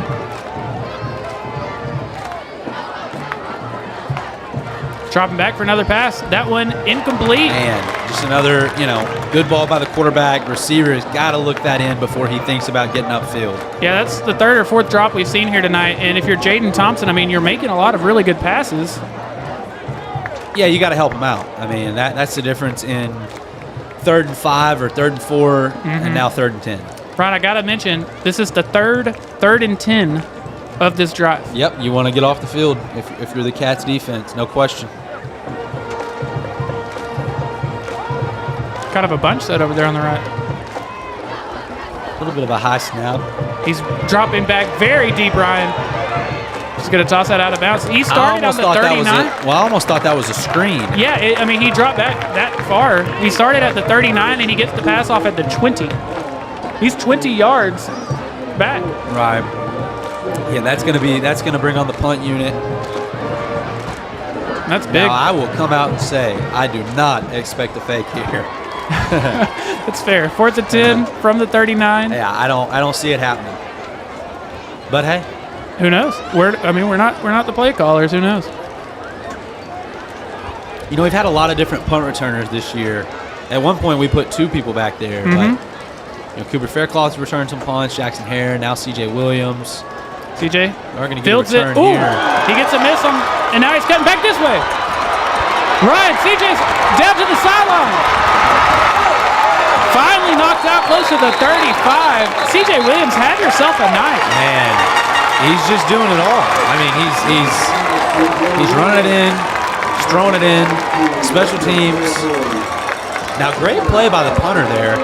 The punter makes the tackle, but golly, the field position that Sulphur Springs offense is starting with, it's just hard to win football games like that for LE. When you're behind in the field position battle 3 times in a row. You're starting inside the 5 every time, and they're starting well past the 50. Right. 11:27 left in this first half. 1st and 10 from the 36. Brady's got Malachi in the backfield with him. Drops back. He's looking for Jackson Hare. Oh, just a little man. past him. He had him. Could have almost been Jackson's 2nd touchdown of the night. I like the shot on 1st down. Oh, yeah. Especially with this field position. On the 35-yard line. I like it. Off the top of my head, that would have given him over 70 yards and 2 touchdowns on the night. Just on those 2 plays. Be a good fantasy football night already. Yeah. Does anyone have Jackson Hare in their lineup? 2nd and 10. And there's the delayed counter. Ooh, I thought from here that looked like it could have maybe been a face mask, but going to bring it back down at the line of scrimmage. That's a big hit coming downhill by the LE defensive back there. I thought that the first guy in on the action might have been a little horse collar-y or face maskish. But they don't care what I think, Tyler. Like you said about the PI, if it's not, then it's a great tackle. Yeah. That's like the first time that delayed handoff has not worked this year. I was just about to say that. That's been our favorite play. It is. 3rd and 10. Brady dropping back. Looking for Skylar Lewis. And he's got him for the really first down. Great route over the middle right there. Great job by Brady Driver to find him. And that puts him inside the Bell Concrete red zone again. Right there, Cooper Faircloth and Skylar Lewis, they're kind of run a crossing pattern.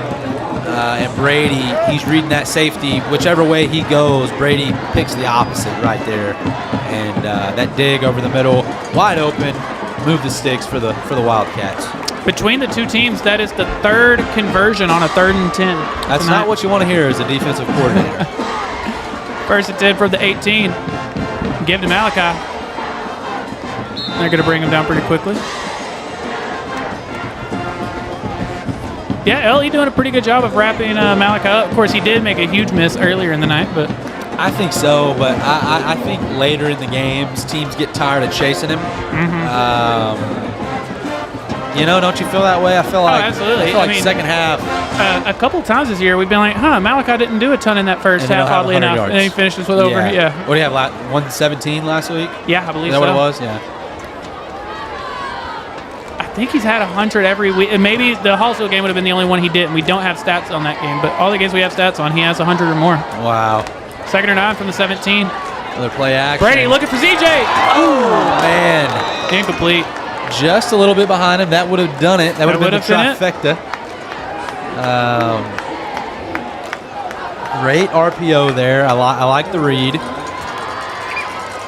If Brady, if he sees that his man, I usually call that route a glance. That's what we call it in high school. If he sees his man has that inside leverage when he comes across, Brady's going to pull that and throw it. But just wasn't able to connect there. We need a Front Porch News stats and info for how many other Sulphur Springs Wildcats have had trifectas. Is that going to be timeout for the Wildcats? It is. Timeout for the Wildcats. 3rd and 9 from the 17. We'll be back after these messages. Can you see me? Can you hear me? You are not alone.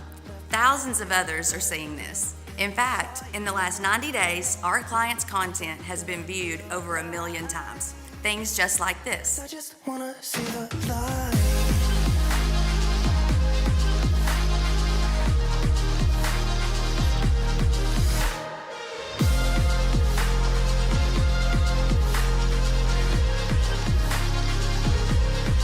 Social media marketing works, and I can help show you how.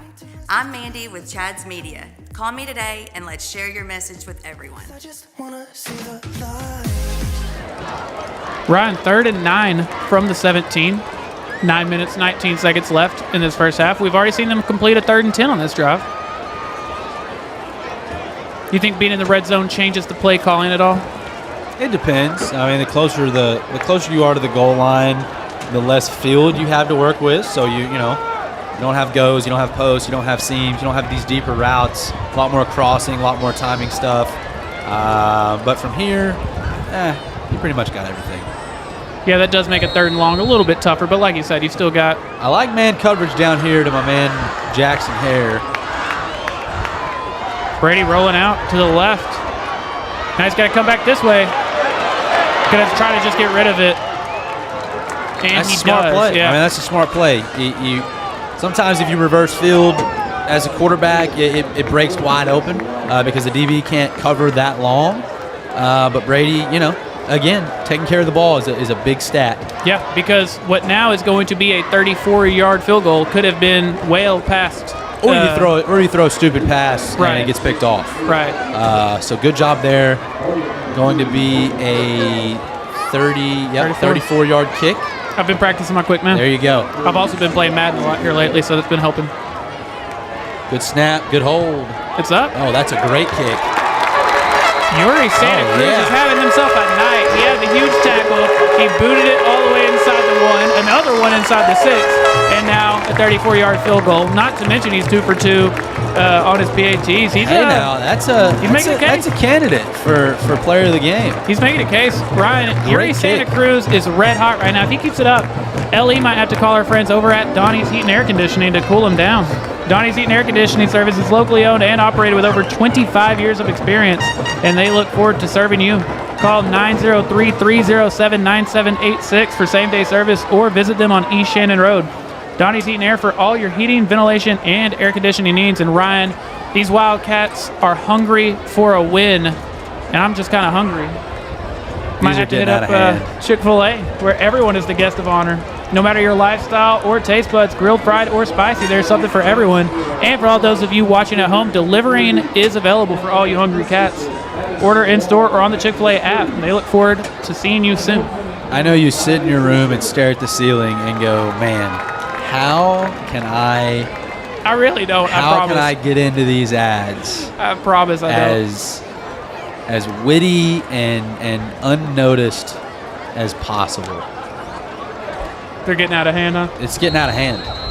You know, we're week 5 and you did 2 in one story there. Pretty good. I'm not Thank even you. mad. That's amazing. I appreciate that. Looks like we're going to get a pooch kick here. I can just tell by his alignment. I don't know, though. He's been booting it tonight. Yeah, you're right. Right in the middle of the field. Maybe something can happen. Ooh. Oh, buddy. That almost was huge for the Wildcats. That's is that Riley? It is That's Riley. just good scouting there. Obviously, they see that there's a humongous gap in the middle of the field, and they're trying to exploit that. You know, they see, okay, if we put the ball on the ground, when the ball gets on the ground with special teams, there's really not a lot of good things that can happen for the return team. I mean, a knee hits it, or you don't field it cleanly, or you fall. All these things that only help the kicking team. 17-6, 9:04 left in the first half. Starting from the 30, Ryan. He does recover it, gets the pass out, but incomplete. That whole thing was weird. That was a mess. Yeah, that was. I don't really know what I just saw. That was a mess of a play, but just an incomplete pass. Did he catch it? Did he not catch? I don't. What happened on the snap? I don't know. It's kind of weird. And did it bounce back I don't to know. him? I have no idea. No idea. But nonetheless, 2nd and 10. That was a lot for it to just be an incomplete pass. Yeah, that was weird. Only took 5 seconds off the clock, though, 8:59. It's another high snap, but able to get to it, and that's a solid rush of about 7 or 8. A lot of high snaps here tonight, Ryan. Seen a few of them. Yeah, Greg London for the Leopards, he's got a little burst to him. He does. Yeah, we've seen he's been pretty explosive here Yeah, tonight. I think so. 3rd and 3, 3rd and 4 here.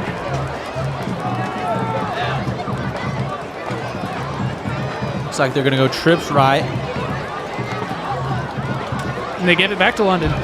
London trying to make something happen, and he does get the first down. It's a good pickup there.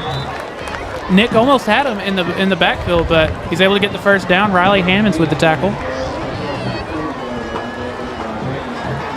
That gets him up to the 41. Yeah, back-to-back solid runs for London.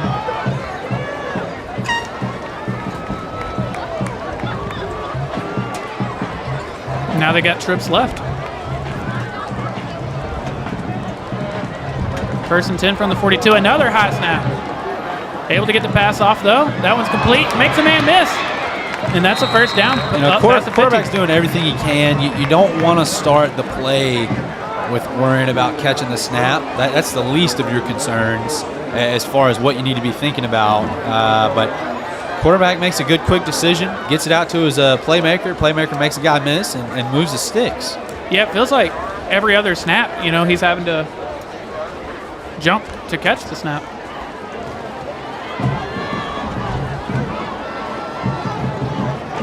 First and 10 from the 48. Drops back, looking left. Got a man wide open, but incomplete. He's wide open there, Tyler. Another good ball by the LE quarterback that the receiver's not able to come up with.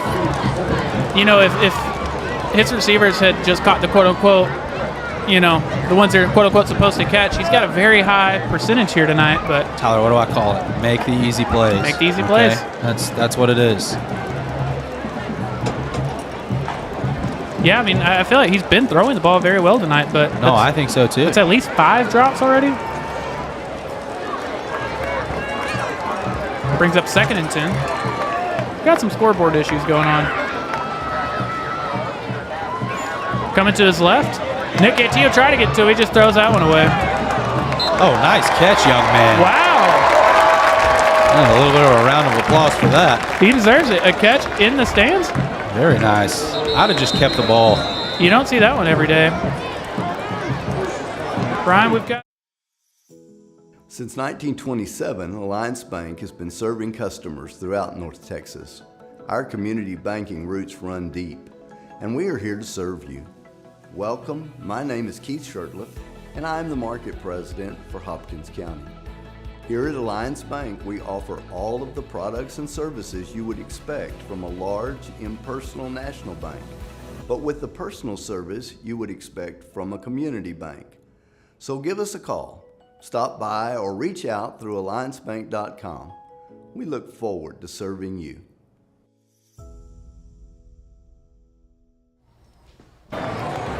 Ryan, we are back. It's going to be 3rd and 10 still.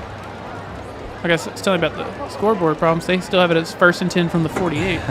Tyler, we have a mega Texas high school football matchup tonight. Ooh. Lancaster versus Longview. That is huge. That is some powerhouses right there. That's huge. You got. I'll get a score update here pretty quick. Got the Dallas area against some Beast Texas action. Oh, love yeah, it. Anytime you can see that, you love it. There is some track speed in that one.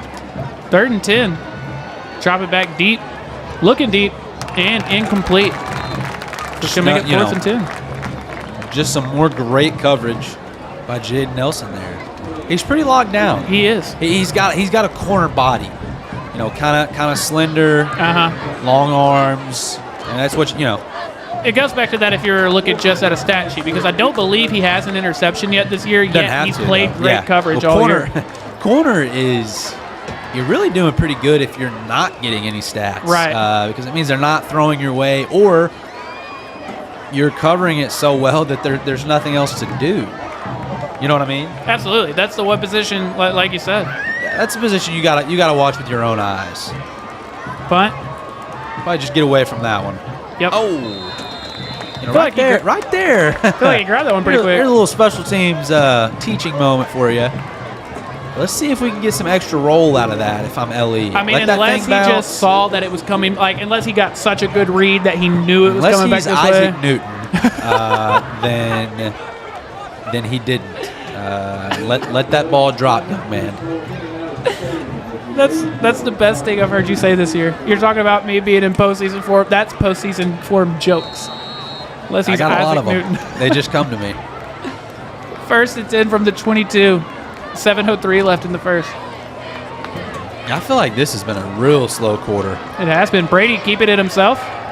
Just going down. Go ahead and get down there. They sniffed that out from the start. That's a good tackle by LE defender there. Now, we'll say we saw a play similar to that last week in which Brady actually passed it to Cooper. Yes, he kind of had the quarterback keeper screen action. He certainly did. Makes it 2nd and 11. I believe that was W.T. Jones on the tackle. Anytime we can say W.T. as many times as I can. Absolutely. That's pretty cool. Brady looking to pass again. Looking for Cooper Faircloth. It's picked off. Man. It's picked off. Going down the sideline. He's still up. Going to be pushed out around the 5. I tell you what. Cooper is open right there. It looked like the two routes got real close with each other. And it actually, Cooper, the guy that was on Cooper Faircloth wasn't the one that made the deflection. Right. He was the one that ultimately got the interception.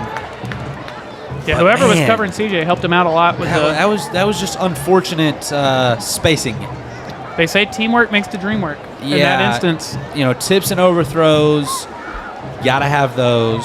We used to say that at Sam Houston, but big momentum shift for the Leopards here. They're going to start the ball. Got a sideline warning. Okay, yeah. All right. But yeah, big momentum boost there for the Leopards. Starting on the 5-yard line. Yeah, after starting 95 yards away, 99 yards away, they're going to get to start 5 yards away. Yeah, and for the Sulphur Springs offense, you're fine. Shake that off. Obviously, if you're the Blue Barrage here, you'd love to get out of this with a field goal. That's the goal. But no panic. Offense is fine. Just the second turnover of the year for Brady. Yeah, and that's it all the way to week 5. Yeah, through 5 weeks. You're gonna. Oh, right! It's a bad snap. Tyler, all the way back to the 19. Cannot have that if you're LE. A lot of snapping issues here tonight. Other than turning the ball over, that is the worst thing that could happen. And I have to point out, it looks like they had a different quarterback on that play. in there. Yep, they sure did. But it looks like Jaden Thompson will be coming back in for this one. So what was first and goal, now it's going to be second and goal from the 17. Gosh, you're right. That's a killer. That's a drive killer. Point blank. That is.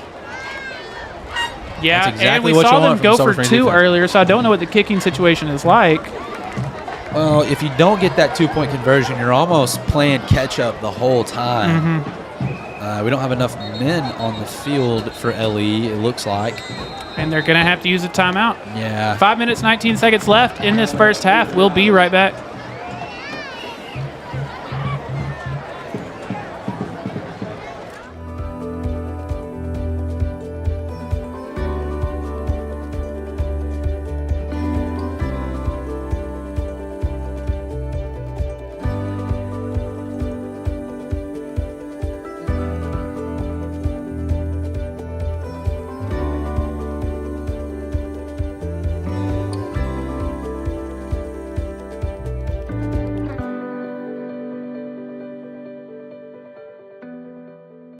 Ryan, 5 minutes, 19 seconds left in the half, and Liberty-Eylau has a second and goal from the 17. The snapping issues just getting to him. That's a killer, man. I mean, that is a drive killer. Yeah, especially to start the drive inside the 5 and now be back at the 17. Little swing pass out to the running back. There's London.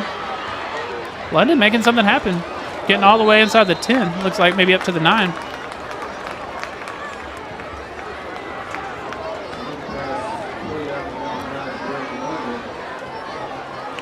Clock rolling to the 5-minute mark. Tyler, a couple of scores. We've got Pleasant Grove is up 14-7 over Paris. We've got Mineola 15-7 over Mount Vernon. I'm working on getting that Lancaster Longview score. Probably the game of the week as far as Texas high school football goes. We appreciate all the score updates. 3rd and 9, a little toss out to London. And they do bring them down about at the line of scrimmage. That's all you can ask for if you're the Sulphur Springs defense here. That makes it 4th and goal. I don't know. Man, down 11, 4 minutes left in the half. I'm probably kicking it to make it a 1-score game. It looks like they're keeping their quarterback being 4th out and there. 9, but it does look like they're going to go for it. Yeah. Of course, I don't know what their kicking situation is. High school sports, that plays a big role in it. That's why I was mentioning, they went for 2 the first time. So Correct. Maybe they don't have a kicker tonight. Yeah. I don't know. But 4th and 9 is not necessarily the best situation to be in to go for it on 4th. Yeah, he's scrambling, looking for him. He doesn't really have anybody. He's got to throw something. He's got to throw it, and he does, but just throws it away, and it's going to be a turnover on downs. Ryan, they started at the 5. Golly. And they get off the field without allowing a point. That's huge, man. LE's going to look back at that, and, that is a complete missed opportunity. And right there on 4th down, Tyler, throw it in the end zone and throw an interception. Don't throw it where no one can catch it. I'm going to point some out to you. It actually would have been more beneficial to throw a pick in the end zone because then Sulphur Springs, it would have hurt them with the touchback. It doesn't matter, It's though. an 11-yard difference. No one 5 yards out of bounds can make something happen. Yeah. Okay? They're not going to return it 105 yards. It's not going to happen. So you got to give somebody a chance. Starting from the 9, 3:47 left in the first half. A give to Malachi on the first play. Malachi, solid run there for at least 5 or so. Yeah, but, LE's going to be kicking themselves right there tomorrow when they see that. You got to get some type of points. Yeah. And again, it goes just that snap on the very first play. 1st and goal from the 5 becomes 2nd and goal from the 17. Man, you cannot start on the 5-yard line and not put generate points on something. the board. You have to score 7 there. Yeah. But you even more have to at least get 3. Yeah, because even at 3, that would have made it an 8-point ball game. Exactly. Now that's a big missed opportunity for the Leopards. It is. Another give to Malachi on 2nd down. And they are able to get to him, so it's going to be, depending on where they spot it. Man. He got farther than I thought he did. Yeah, they are not blowing that whistle. We've seen that all year long. They're giving it to him. Play. I'll tell you what. And it gives them the first down. They're not scared in high school football to move those chains. They're not. They don't want to measure anything. I think that one was pretty close. Wildcats have 2 minutes and 40 seconds left in the first half. Ball. Plenty of time. Call your Ball on offense. the, 19? First down, stop the clock. You've got 2 timeouts. 2 timeouts. Yeah. First down, stop the clock. You've got the sidelines. 2 minutes is plenty of time. Play clock down to 4. Get the snap off. Another give to Malachi. Malachi try to get to the outside. Solid run for Malachi there. He is just a tough runner. Oh, no question. I say it every week. I love his balance. His equilibrium. Isaac Newton, equilibrium. Love it. Just a science guy. Ryan Humphreys, the science guy. Clock down to 1:55. 2nd and 2 from the 27. Will they make it 3 in a row? No, get a pass on this one. Now he's scrambling, just trying to make something happen. He gets enough for the first down, and he gets out of bounds. That's fine there. Stops the clock. Gets the first down. That's just fine. Got a minute and a half, Tyler. I still think there's plenty of time. You know, you probably, I don't know. You got plenty of time, especially with two timeouts. Yeah, I agree. 137. Now, what you don't want, Ellie doesn't need to touch the ball again this half. You know, I'm either scoring and we go to the half, or I'm not scoring and we go to the half. Yeah, 100%. You have to be the only one to hold the ball for the last minute and a half. Brady, looking deep for Matthew Mitchell. He's got him. Mitchell already passed the 50 up to the 38. First down, Matt. That's a great play call there. You know, they send CJ, Cooper, Jackson Hare, they send them all deep on some post routes, some go routes. And then attached to that line of scrimmage is Matt Mitchell kind of wheeling off of the line of scrimmage, and there's no one there.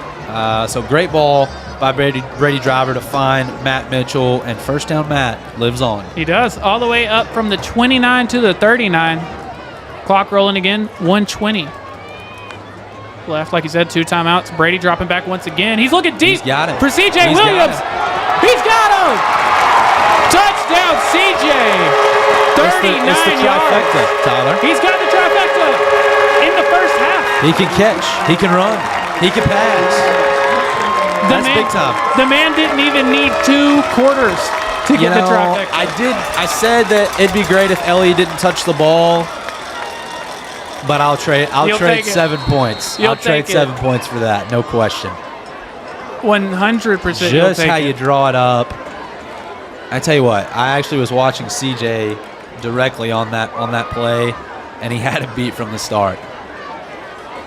39-yard touchdown. Good snap, good hold. And we have seen huge improvements with the special teams. Ryan, Wildcats lead 24-6. I know we're pumped about it. Everyone here is pumped about it, and so are the people at Easley's Liquid Fertilizer and Custom Pasture Spraying. They're family-owned and operated business that provides year-round custom agriculture spraying services of farms, ranches, and acreages. Owned by Rodney Easley, Easley's Liquid Fertilizer is a huge supporter of the Sulphur Springs Wildcats, including Trent Easley, who is one of the coaches for your Wildcats. Give them a call at 214-837-2206. And I know I said everyone here in Sulphur Springs is pumped about this 24-6 lead, but so are our friends at Hooten's Hardware in Emory. They feature brands that you know and love, such as Cub Cadet, Echo, Milwaukee, Skag Power Equipment, Stihl, and much more. Located on East Lennon Drive. Go give them a visit or call them at 903-473-8788 or visit their website, hootenstihl.com. Tyler, just how you draw up the deep ball there. CJ, great move off the line, gets behind the safety. Brady delivers a good ball. And, I mean, you got to be feeling good 24-6. Absolutely. Back at home, Ryan. 1 minute, 9 seconds left until halftime. Last couple weeks we've had to do halftime differently, but we're back at home. I tell you what, that middle of the field again. Now that they've done the squib kick, that's all I can see. And another boot. That went all the way up to the 5. It's dropped again, Ryan. He's in the end zone with it. He's got to get out of that end zone. And he finally does, but barely. Just at the 1 or the 2. That was almost. Because he never had possession. That's actually not a safety. Is it not? No, it's not. It would be a touchback. Straight up hit his hands and drop? No, I know, but you got to have possession. I know that's weird, but Okay. you do have to have possession. Well, I'm learning. I would have thought, I would have gotten way too excited, and I would have called it But safety. the special teams woes tonight. Okay, for if that's LE, not the case, or if that is the case, would he not have been better off going down in the end zone? Yeah, well, that's one that he probably doesn't know. Especially in the heat of the Now I'm moment. second guessing it, but I'm pretty sure you have to have possession I trust your knowledge on that way over mine. Well, and again, though, but how many times have we talked about tonight, a 99-yard field, 96-yard field, now a 98-yard field for LE? You can't call plays that way. No, that's tough. I mean, that's just... Especially with just 58 seconds left in this half, you just And if I'm Sulphur get out of the end Springs, zone. I'm using the timeouts here. Yeah. I'm making them snap the ball. So close every time. Every time, Tyler. Now, that ended up being a good run. There is a flag on the play back in the end zone, but it was a fairly late flag. Curious to see what that's going to be. Solid gain, depending on what the call is. I'd be shocked if it was on Sulphur Springs. That's kind of in the area of holding. Yeah.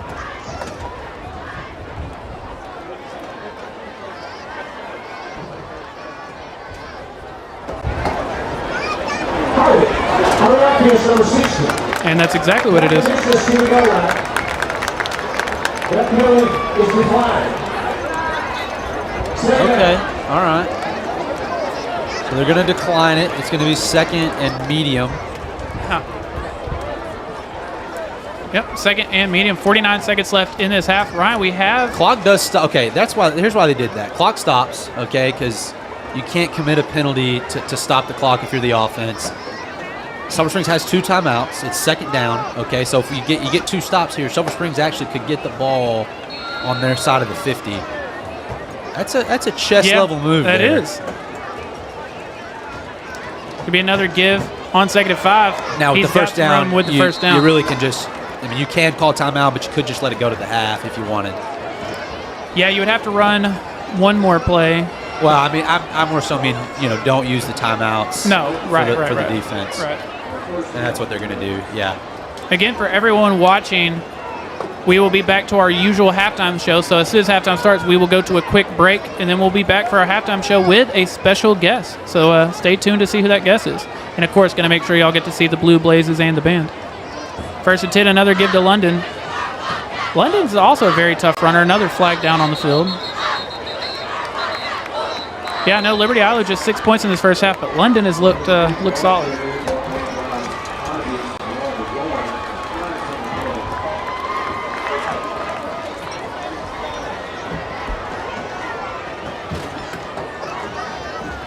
See what the call is.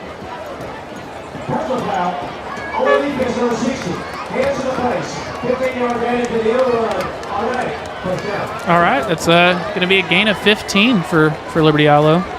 And that might change things. You've got 17 seconds, just one timeout, but, I mean, now where you're at, you could get more aggressive. You could go for a deep pass. You could try one. Yeah, you could dial one up here with one timeout. You can call one play in the middle of the field, but again, I don't know their kicking situation. We haven't, Right. They didn't kick the extra point. They didn't kick the field goal, so I don't know what type of a leg or any leg that the LE special teams has. Of course, Sulphur Springs very wary of that. You see how deep the secondary is. Well, getting beat short doesn't hurt anybody here. First and 10 from the 38, 17 seconds left. Dropping back deep, looking deep. And it is incomplete. I mean, that's a great ball. You give your receiver a chance right there. And I want to give a shout out to Landon Fields there. He made sure not to get a pass interference or anything. It's kind of the one thing. You can't allow a catch there. You can't get the flag. He did neither of those. Good job. But, Tyler, in high school football, okay, it's different than NFL. It's not a spot foul. So if you were to get beat deep here with 10 seconds, instead of giving up a walk-in touchdown, you just tackle the guy. Because it's a 15-yard penalty. Yeah. So. Yeah, and like you said, you don't know if they have a leg. 15 yards would barely put them inside the 50. Who knows? Well, it's yeah, and with 10 seconds. Yeah. Clock's going to run out eventually. 10 seconds left. And just going to take a knee there. So that's going to do it for the first half of action. Wildcats leading here on homecoming 24-6. Y'all don't go anywhere.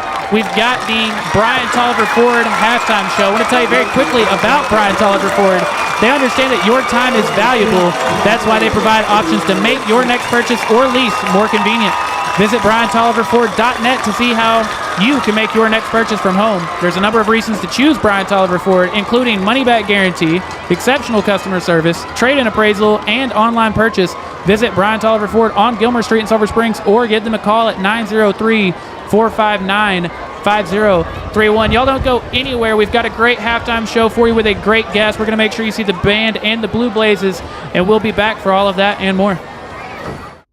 Past 7 o'clock. Thanks for joining us on your ride home. Stay tuned. We got some brand new music heading your way on the other side of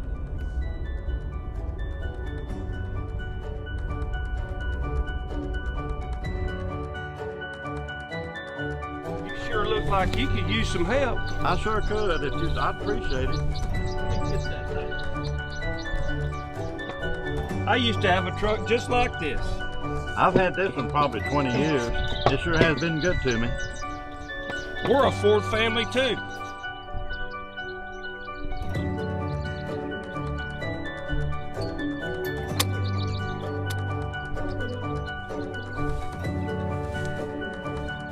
I sure appreciate you helping me like this.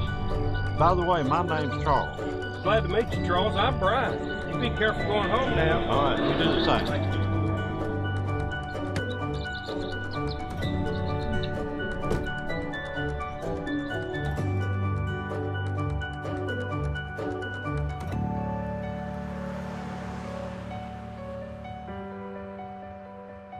At Brian Tolliver, we're along for the ride.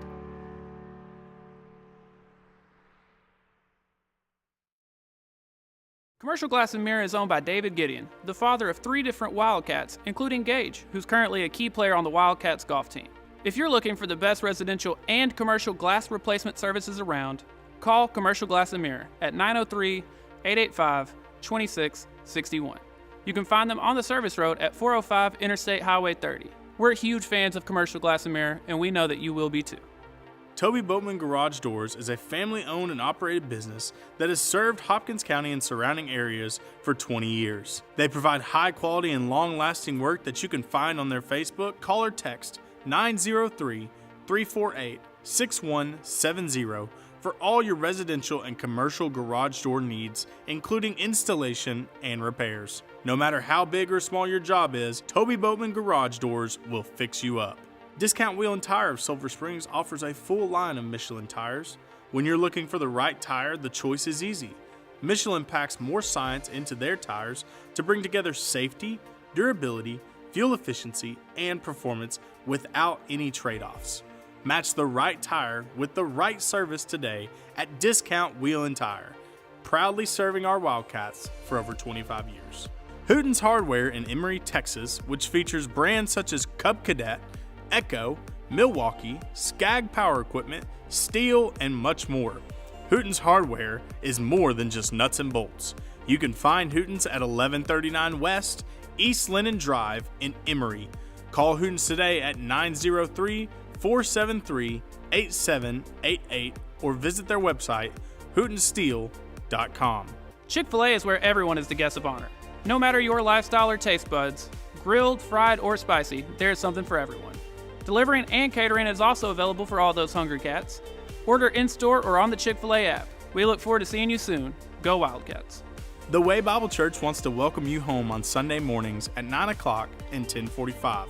Or catch their live stream at 10:45 at twbcss.com, Facebook, or YouTube. Come and find a place to belong at TWBC. Visit the Way Bible Church at 674 FM 2560 in Sulphur Springs. The Way Bible Church is building a beautiful new building that I know everyone is going to want to check out. Also, a big shout out to Joel, TWBC's pastor, who is a big supporter of us here at Chad's Media. It's been one of the hottest summers ever, and I can't think of a better time to introduce you to our friends over at Donnie's Heat and Air. Donnie's Heat and Air Conditioning Service is locally owned and operated with over 25 years of experience, and they look forward to serving you. Call 903-307-9786 for same-day service, or visit them on East Shannon Road. Donnie's Heat and Air, for all your heating, ventilation, and air conditioning needs. D&B Loans, your hometown loan specialist and tax preparer. Located on Gilmer Street, D&B Loans is family owned and operated with over 30 years of experience.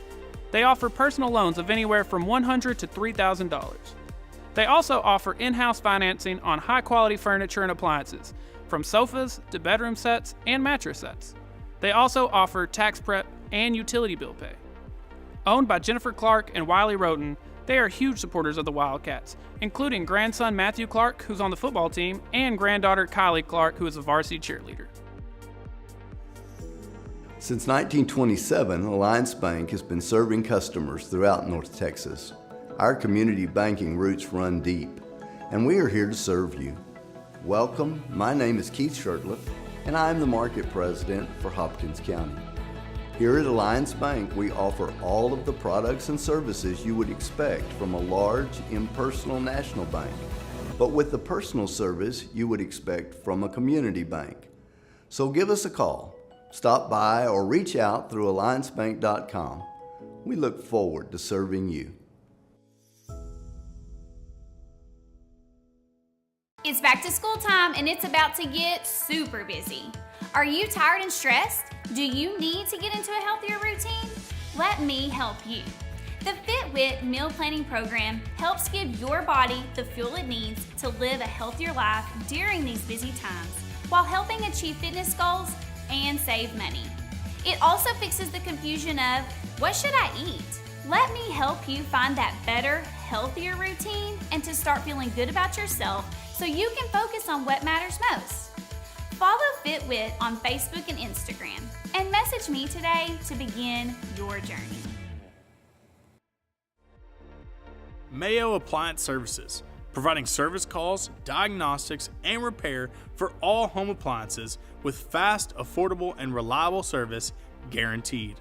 Located in Sulphur Springs, Mayo Appliance Services provides in-home service to all surrounding areas for repair of washers, dryers, stovetop ovens, refrigerators, ice makers, dishwashers, you name it. For more information, call 903-951-4500 or visit mayoapplianceservices.com to see how they can help you today. Here in Hopkins County, we like to support our own people. If you're looking for a hometown guy to cover you on all your home, auto, and life insurance needs, Josh Boatman is the clear answer. With Texas Farm Bureau Insurance, nobody knows the people of Hopkins County and their insurance needs better than Josh. Give Josh a call at 903-348-1527 or email him at jboatman@txfb-ins.com to see how he can help you today. Easley's Liquid Fertilizer and Custom Pasture Spraying is a family-owned and operated business that provides year-round custom agriculture spraying services of farms, ranches, and acreages. Owned by Rodney Easley, Easley's Liquid Fertilizer is a huge supporter of the Sulphur Springs Wildcats, including Trent Easley, who's one of the coaches for your Wildcats. As an authorized dealer for Monty's plant and soil products, they can provide everything that your crops and soil need. Their goal is to help farmers be more successful. Give Rodney a call at 214-837-2206. J. Hodge Chevrolet, the most awarded vehicles at the most awarded dealership. A Mark of Excellence Award winner, J. Hodge Chevrolet has also won awards for Best Automotive Dealership and Best Auto Repair Shop. They're such big supporters of the Wildcats, you can find them on Wildcat Way. Find new roads to J. Hodge Chevrolet. Give them a call at 903-307-2077. Don't overpay. Go see Jay. For over 70 years, the mission at Bell Concrete has been to provide quality products and efficient service to their clients in the ready-mix industry. They take pride in conducting business with honesty and integrity. Their concrete mix designs are tested and proven to withstand the test of time. No matter how big or small your job is, Bell Concrete has you covered. Give them a call at 903-885-3126. Bell Concrete, meeting the needs of their customers for over 70 years. Your organization's network and IT problems can come out of nowhere. Essential Business Solutions can solve your IT needs. Let Essential Business Solutions do the IT work for you. Managed IT services, disaster recovery and backup solutions, new hardware, and other IT services as needed. Click the link and set up a consultation today. Katie Adair with Janet Martin Realty is your hometown realtor. Getting into the real estate market can be overwhelming and intimidating.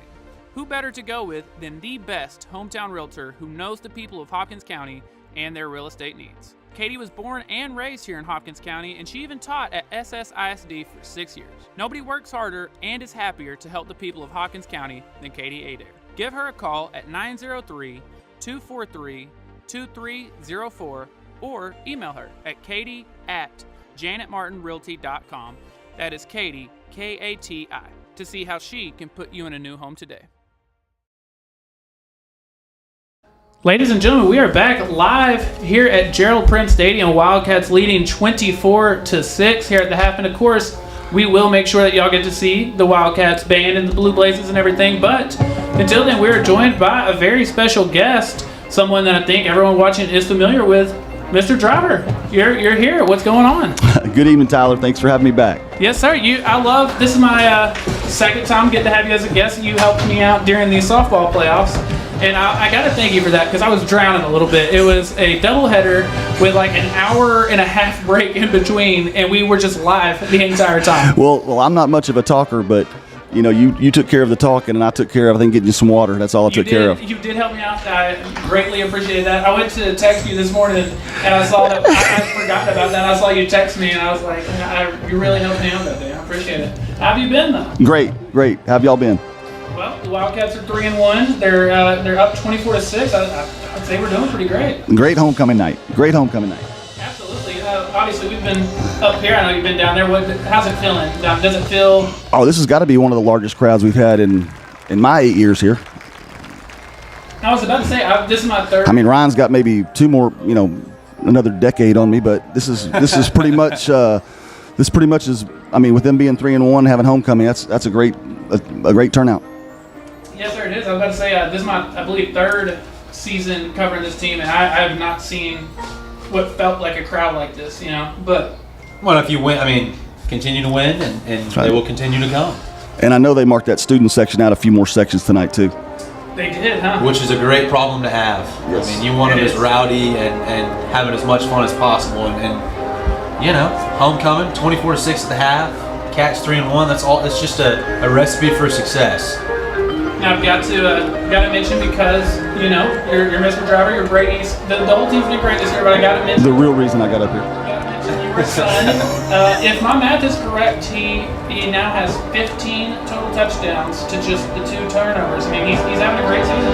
He is having a great season, and I'm very proud of him. His mom's very proud of him. He just works really hard, and he's really just take it one day at a time, get better each day. And like I said, he's had a tremendous season, and like I said, he's got some great guys down there helping him by all means. Oh yeah, this team that you are not. I mean, we've been talking about it all season, but I mean, it just couldn't be more night and day different. It feels like with pretty much the same group of guys. It's crazy how much the coaching change and just the new district, the new everything, just really kind of gave everyone a jolt, and it just feels and looks and is different. Well, last year I don't think they were ever healthy after the Lovejoy game. Yes, sir. Just getting through that non-district schedule, they were so beat up that it wasn't just Brady, but Matt played hurt a lot of the year, and several skill guys, and I don't think they ever had the whole group out there. Yes, sir, that's true. And of course, the last couple of years were tough. Not a lot of wins, but of course you come out this year and just start getting them immediately. And I mean, it's been a huge turnaround. Well, I think that's what Coach Faircloth preached to him when he first got here. We, as a dad, we all got to go in the locker room for pregame and for the home opener, and that's one of the coolest things I've ever done. Been in education a long time, and I've never really seen that before, and it was really cool to see the dads hanging out with their kids for a few minutes. But to say that the whole time I was in there, when the last thing he told them was finish, finish, finish, and then like I said, we stood out there by halftime, and when they came out, he was saying finish, finish, finish. So that's been something he's taught the whole time. Well, it's just been a night and day level of maturity from this group in comparison to last year. We talked about the different types of tests Silver Springs has had this year. Okay, first game, all right, you go out and figure out a way down the stretch to win. Second game, how do we respond to winning? How do you come back after a win? Do you let it be too big?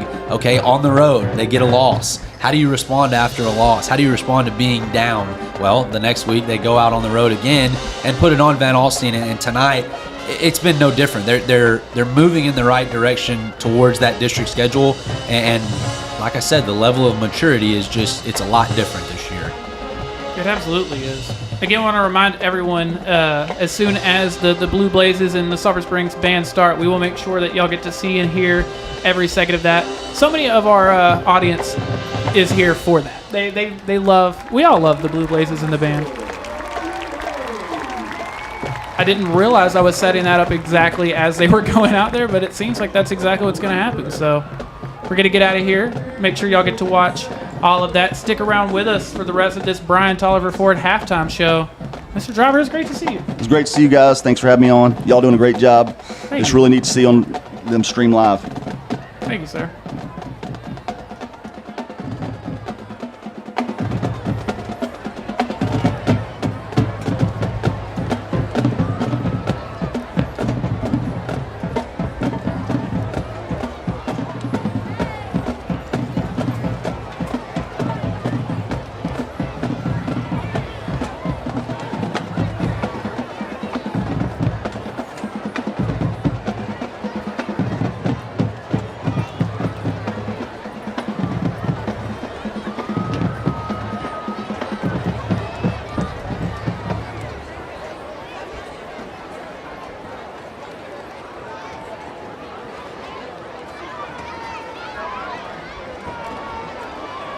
And now, ladies and gentlemen, Sulphur Springs High School proudly presents the award-winning Blue Blazes as a strong.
Officers for the 60th line are Junior Lieutenants Carlton, Jackie Monroy, Senior Lieutenants Lily James, and Sally Spraggins. Co-Captain Jocelyn Yanez,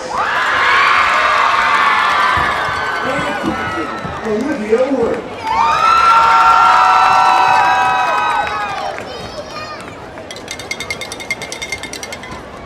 The Blazers would like to give a shout out to their Blaze of the Week, Estrella Garcia. And their Spirit Girl of the Week, Chelsea Young. The Blazers would like to thank their Spotlight Teacher of the Week, Miss Megan Tingle. The Blazers are under the direction of Meredith Gata and Assistant Director Shady Pablo. The Blazers would like to highlight their sponsors for the week: Hopkins County Vet Clinic, Hopkins Reigns County Farm Bureau, Howard Thompson, HSC Orthodontics, Highway 19 Construction, and Phoenix Heat and Air. Now, join the Blazers as they continue their journey through the Magic Kingdom with the kicking high-quality team to the Orioles.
gentlemen, here they come.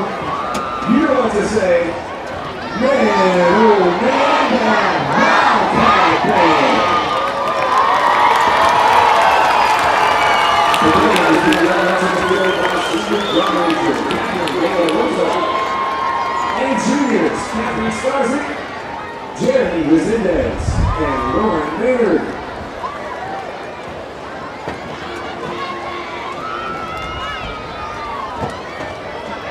The band would like to recognize this week's section of the week and Spirit Stick recipient, the clarinet section.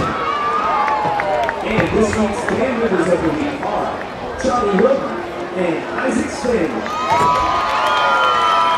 Tonight, the Wildcat Band is excited to present our show in full. Come fly with us.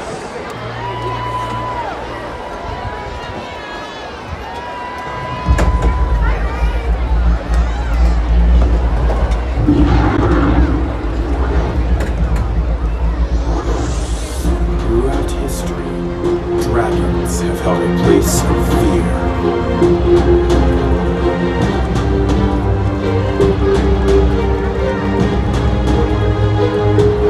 They shake the ground and scorch the earth, but perhaps what is most shocking, the most awe-inspiring, is their ability of flight.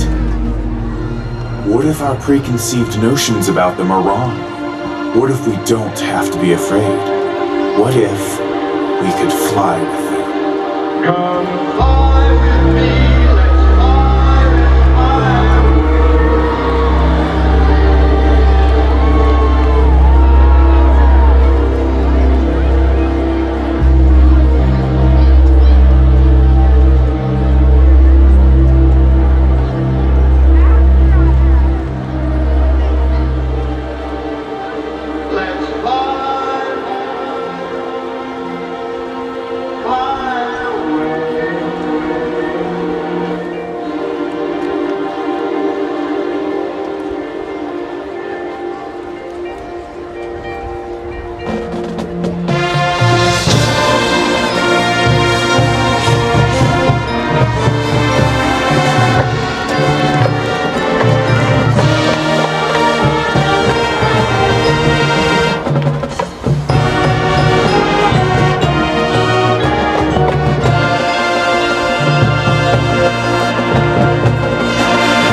The band boosters will have a thing of featured sponsors. Tonight, please help us recognize our cornerback sponsors. Brian Thomas for Ford Lincoln, Clayton Homes, Westwood's Funeral Home, Brooklyn Wild Attorneys at Law, Anytime Fitness, Hopkins County Veterinary Clinic, Guarantee Bank, and Levi Attorney at Law. Band fans, this is the voice of the Wildcat band saying contest season is right around the corner. Let's get wild. Ladies and gentlemen, thank y'all so much for hanging out with us through this Brian Tolliver Ford halftime show. Wildcats lead 24-6 heading into this second half. Wildcats about to run out right now. But thank everyone for hanging out with us this Friday night. Chilling with us on the live stream. Some other people you can catch a live stream from this weekend is the Way Bible Church. They want to welcome you home on Sunday morning at 9 a.m. or 10:45. You can catch their live stream at 10:45 at twbcss.com, Facebook, or YouTube. Come find a place to belong at the Way Bible Church. Tyler, another halftime score. Told you I'd get it. Texas high school football game of the night. Lancaster has got a 13-7 lead over Longview. That's a good game. I'm interested to see how that one ends up. That is a good game. That's the one we were kind of watching out for as the game of the week. Right before we resume play, I want to tell you here in Sulphur Springs, we like to support our own people. If you're looking for a hometown guy to cover you on all your home, auto, and life insurance needs, Josh Boatman is the clear answer.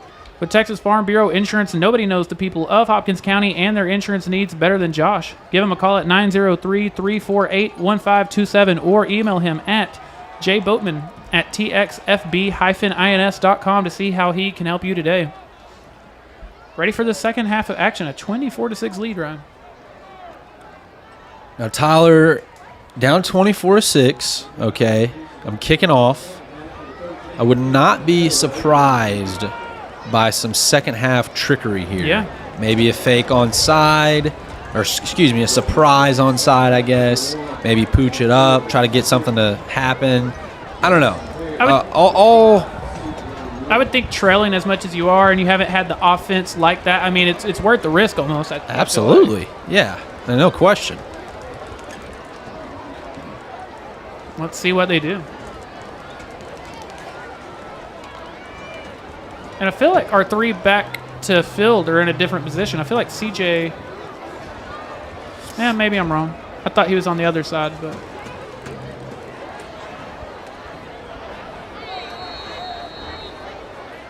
Ready for the second half of action. The kick is up to the 18. Jackson Hare with it, looking for a hole. He's out to the outside. Solid little return up to about the 31 or the 32. Yeah, it's a good starting field position. I've talked about it before. Jackson Hare does a good job of letting his blocks develop. And right there was the same. Good little gain. They're going to start at looks like the 31. Mm-hmm. Yeah, you had brought that to my attention last week, and it's so true. He does a great job on that return of waiting to find his block. Tyler, right here, man, I always talk about it. First possession of each half, let's go get points. Let's turn the first possession of each half into points as the offense. And so right here. First play is a give to Malachi. Malachi making a few yards happen. Ryan, I want to point out to you, LE, as you mentioned, they got the ball first. They did score, so they were up 6-0. That's 24 unanswered from Sulphur Springs. That's a great point, Tyler. Yep. Wow. And that's I'm telling you, LE will look back at this, and it's not even that LE's playing bad thing. It is solely the field position game. Mm-hmm. I mean, they've started it seems like every drive inside of their own 5-yard line. You're not going to score a lot of points doing that.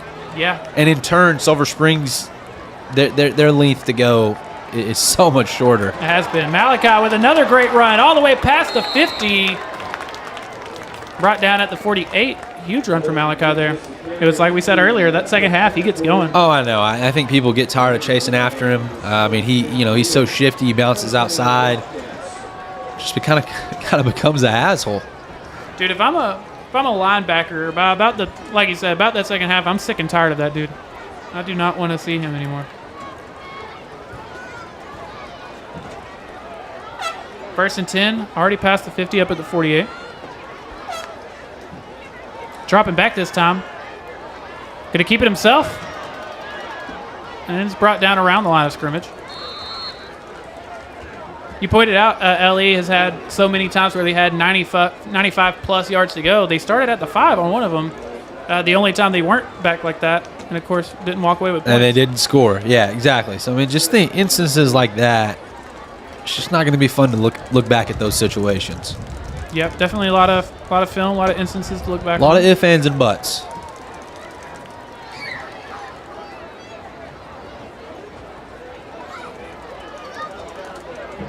Play clock down to 10. Got trips right. Play clock 5, play clock 4. Down Here we to 2. go. And it's going to be a false start, I think. Yep.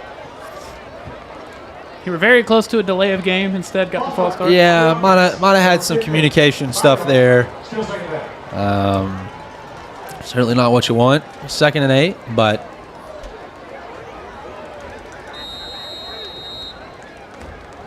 yeah, so it's going to make it 2nd and 13, and now on the other side of the 50 again.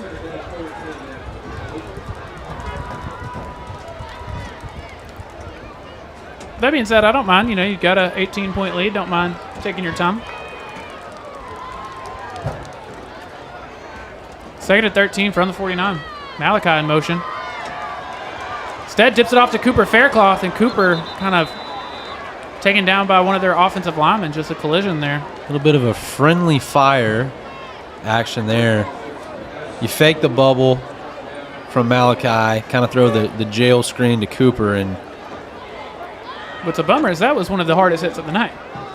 yeah, definitely didn't hold back there. I'm sure that it just knocked the breath out of Cooper. I'm sure he's fine, but Tristan yeah, Hankins a little bit of going I mean, that's just a spacing thing. Yeah, Tristan Hankins the one in for him on this 3rd and 13. We've seen them complete multiple 3rd and 10 or longer so far. And that Leopard defense gets to Brady well in the backfield. Big sack on 3rd and long. Yeah, and that's what you got to have, if you want to get back in this game for LE. A quick drive for the Wildcats offense doesn't result in any points. LE gets the ball back. That's what you have to do coming out of the half. Yeah, the fact that Sulphur Springs was able to get past the 50 up to the 48, and then before you know it, you've got them, punting. Yep, that's a win. That's a win.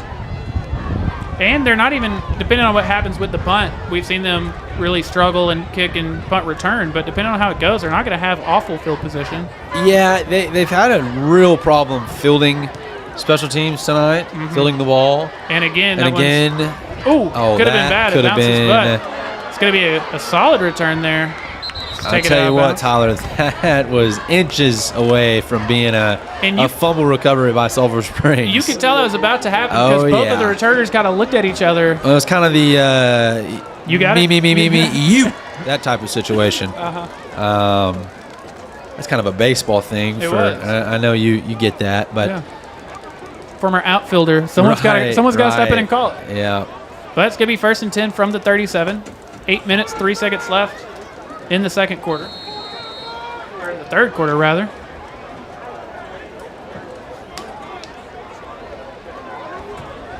See if the Liberty-Eylau offense is able to get anything going here in the second half.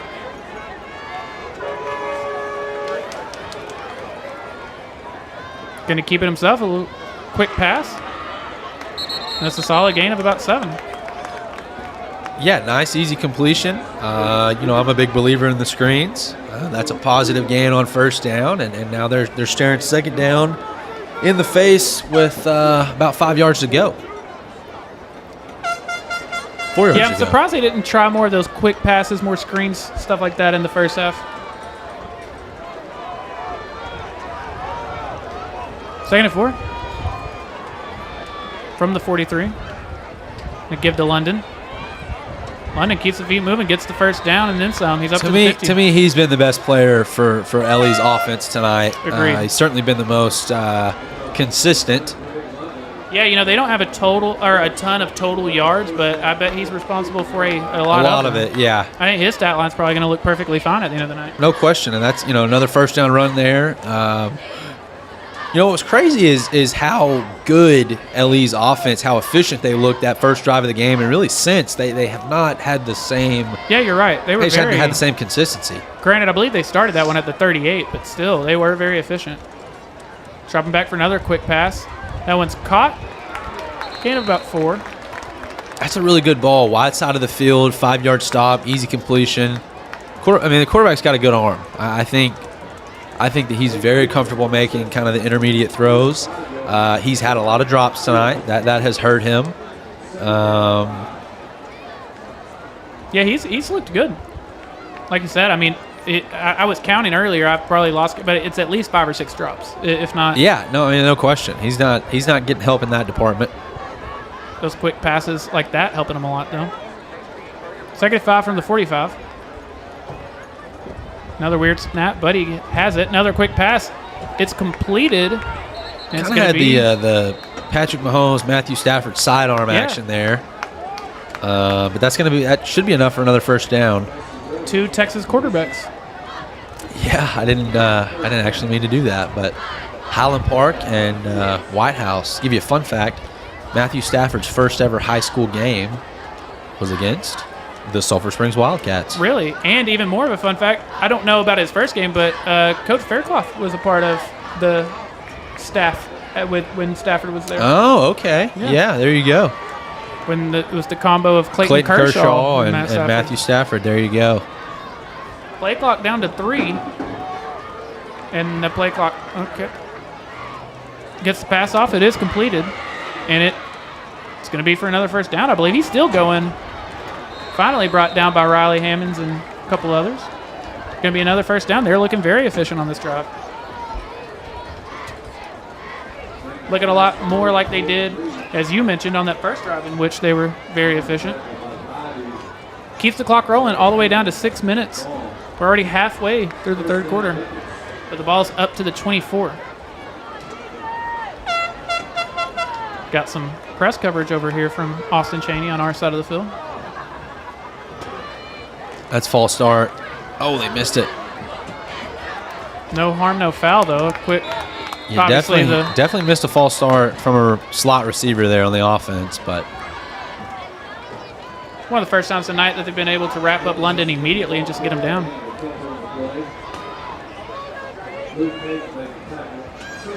It's going to make 4 2nd and 9.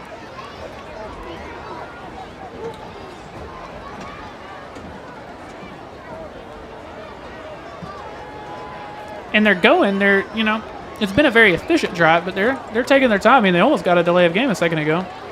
They're taking their time with it. Right. I mean, there's already been 7 minutes taken away from this quarter, and I'm not saying we got to start worrying about time yet, but it is an 18-point ball game. Right. Strong blitz from the Wildcats, but he's able to get it off. And it's dropped in the end zone. Great recovery by Landon Fields. Hey, we have the normal number Landon Fields with the new uniforms. I almost He's wearing made that 27 for the first 4 games. He's back to number 1 tonight, but it looked like he might have gotten beat off the line there. I thought that the LE quarterback had a man deep, but great recovery by Landon Fields and no harm done. Yeah, he's going to make it 3rd and 9 from the 23.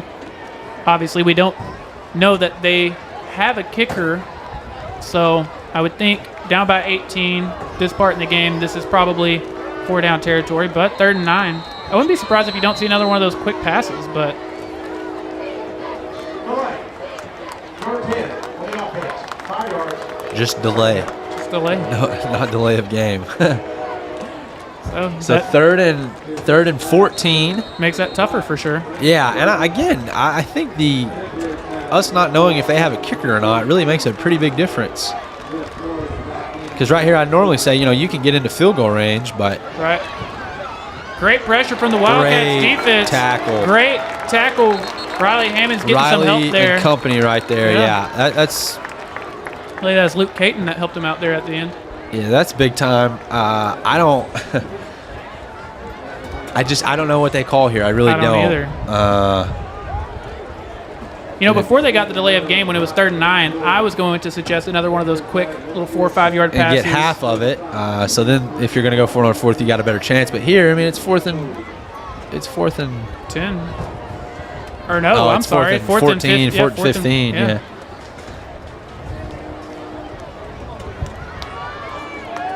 .420 left in the third. 4th and 14. He's dropping back. He's having to scramble. He gets rid of it. It is completed, and it is a solid gain of about 9 or 10, but not going to be enough for the first down. That's going to make it Wildcats ball here late in the third quarter. Ryan, I want to tell you about our friends at Mayo Appliance Services, providing service calls, diagnostics, and repair for all home appliances with fast, affordable, and reliable service guaranteed. Located in Sulphur Springs, they provide in-home service to all surrounding areas. For more information, call 903-951-4500 or visit mayoapplianceservices.com to see how they can help you today. Tyler, a couple of scores for you. I've got 21-14 Pleasant Grove over Paris, and I've got Anna 34, Pittsburgh 12. Those are a couple of future opponents for us. Yeah, Paris just with the one win so far this year, I think. Which is surprising. It is. We give to CJ. CJ staying on his feet, getting around to the outside. It was a really impressive 8-yard run. It was. I want to point out, if things continue to go the way they are going tonight, you could find yourself in a situation going into district play where Sulphur Springs is 4-1 and Paris is 1-4. It's not what the experts had coming into the season. Now they're going to call that just a gain of 5. I guess he had gotten out earlier than we thought he had. Tyler, with 11 minutes to play, Longview has taken the lead over Lancaster, 14-13. Wow. So I can assure you that one's going to end in a fun one. Oh, yeah. Another give to CJ on second down. Getting around to the outside. Oh, did lose the ball. Yeah. But it went out. It's still going to be enough for the first down, though. Yeah, you'll take it. First down. Man, he's looked really good tonight. Absolutely. And I'm not just talking about the touchdowns. He's running hard. He's catching well. Just the little things. He really special. I love the return that he had. Just a really all-around good football night. Y'all stay tuned to find out who's going to be named the Slaughters Barbecue Player of the Week. Well, it's going to have to be him at this very moment. I still want to give my vote to Yuri Santa Cruz, but give to Malachi this time. Malachi, look at the way he's using that block. Man, he really did right there. That is beautiful. He's letting Brandon Vasquez just lead the way right there. And that's how you do it. That's you let those guys get out in front of you. And I'm sure Malachi, I'm sure those backers that are trying to sift their way through to see where the ball is at, they lose Malachi. Oh yeah. And I think that he really plays that to his advantage. I've got a comp for you if you're cool with it. I'm getting big Le'Veon Bell vibes from Malachi. Just real patient. Le'Veon Bell. Kind of slow to the line and then boom. Yeah. I like that. Second and 4, we've got Matt Mitchell in motion. Another give to Malachi. Gain of 1 or 2 there. This has been such a weird quarter. We only had 3 possessions, and we're already down to the 2.5-minute mark. Yeah. It's going back quickly. No points have been scored from either team. And Sulphur Springs is just fine with that. I mean, they're showing that they're totally fine with just running the ball right here. Yeah. They're going to take a timeout here with 2.5 minutes. No? I think there was some confusion. Gotcha. Okay. I think it was a signal. Maybe looked like a timeout to a ref, but they're going to say no timeout. Clock still running. Down to 2:15. 3rd and 3. Got him in the Bulls package. Oh! He's going to come up. And now it actually is there a timeout. There we go, yeah. Ryan, real quick, want to tell you about our new friends at Essential Business Solutions. Your organization's network and IT problems can come out of nowhere. Let Essential Business Solutions do the IT work for you. Managed IT services, disaster recovery, and backup solutions. New hardware and other IT services as needed. Give them a call at 903-335-7581. Essential Business Solutions. They make technology more accessible. And I know everyone is loving this huge homecoming, this huge lead on homecoming. And that includes our friend Katie Adair with Janet Martin Realty. She is your hometown realtor. Getting into the real estate market can be overwhelming and intimidating, so who better to go with than the best hometown realtor who knows the people of Hopkins County and their real estate needs. Give her a call at 903-243-2304 to see how she can put you in a new home today. 2:06 left to play here in the third quarter, and their Wildcats staying in this Bulls package. Brian, last week, Brady ran for a 69-yard touchdown out of this package. In this exact situation, it was 3rd and 3 from about right here. Yeah, and then what happens is that defense gets so fixated on the QB keep right here. They're loading the box. Brady breaks through. Bam, there's no safety. Yeah, like He's you're gone. saying, look how much they're loading the box. If he just gets You through got that one first guy. line. Yeah, you get through that first wave, you got one guy to beat. We'll see if he's able to do it. He does get enough for the first down. And that Bulls package has been effective. It has, and I don't think we've seen him run it with that much to go. I mean, that was still 3rd and 4, and they were able to convert there. It's usually it's pretty exclusively been a 3rd and 1, 4th and 1 situation. Yeah. Last week it was 3rd and 3, but it was another one of those. Like you said, it's usually not more than a couple of yards, unless it's down here in the red zone, but that's a 1st and goal, from the 5 or whatever. We've seen that a couple of times, but it's when you have 3 or 4 tries at it. 1st and 10. Another give to Malachi. Malachi going through the line, getting about... I mean, the Sulphur Springs offense here is obviously showing that they're very content with running the ball, and that's, I mean, at some point there's not enough time to make an 18-point comeback, and so this is fine. You're moving the sticks, you're chewing the clock. I mean, this is a great drive being put together. Yeah, especially as long as you're picking up 4 or 5 yards every play. I mean, keep it going. Why not? That, and it very well could set up for you get the defense caught in that, and then you do go with a pass at some point. Could definitely open things up for the passing game. 2nd and 5, less than a minute left in the third. Another give to Malachi, trying to make it to the outside. He breaks the first tackle, breaks the second, but the ball is loose. Oh, man. It is in the hands of Liberty-Eylau, and I believe that's Malachi's first fumble this season. That's a great strip tackle right there. I mean, he really got that hand on the ball.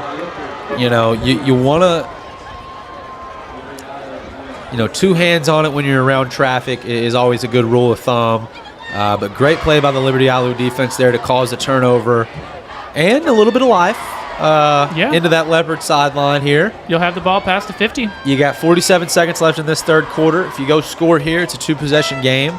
You're feeling better than you did 10 seconds ago, that's for sure. Oh, absolutely. I feel like that's something you see a good bit. Like Malachi was able to break that first tackle, whether you're breaking a tackle or a juke, and then right after that you see a strip or something like that. Yeah, ball, it's just, 2 hands on the ball, that's always a good rule of thumb. I know I said that, but especially when there's people around you, that's what you want to do. Passing on this first down and passing deep. Great coverage there.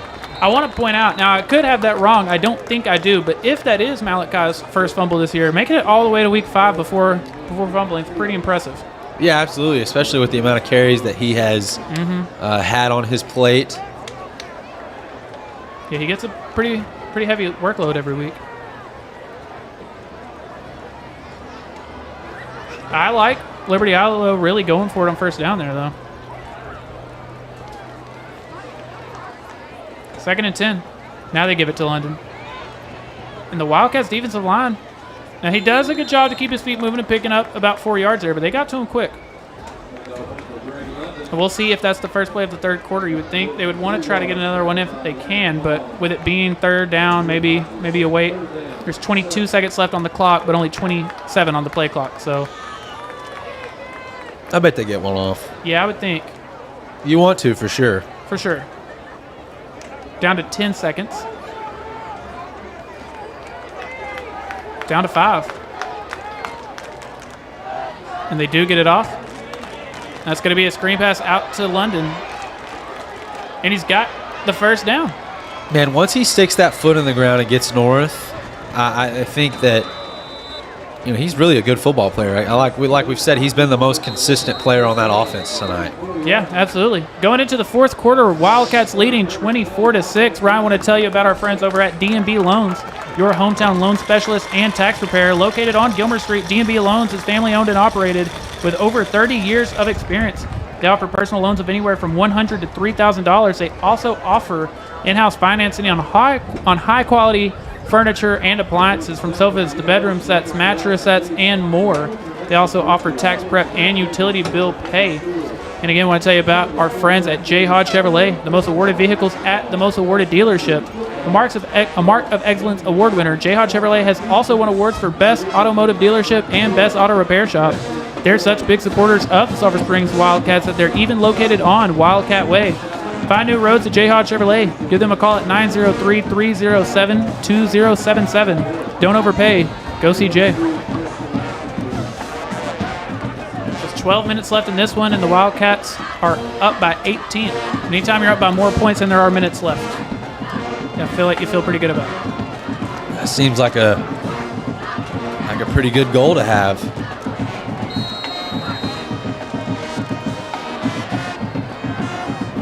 First and 10 from the 34.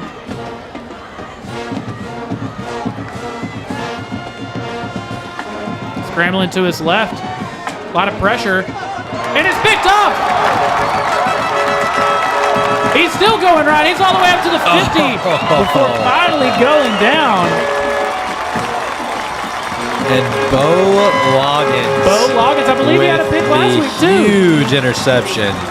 I'm almost positive Bo had a pick last week, too. I thought he was about to go the distance. You know, quarterback there for Ellie, you can't throw late over the middle. You just, most people don't have the arm strength to make that work. The Wildcat D, the Blue Barrage, comes up big. And again, we're right back where we started this conversation. We're running out of time if you're LE. Sulphur Springs has the ball, good field position. Definitely in a good spot for the Wildcats. Just 11 minutes and 50 seconds to go. Wildcats with the ball back in a 24-6 lead. Brady dropping back to pass. He's looking deep for Cooper Faircloth. He's got him!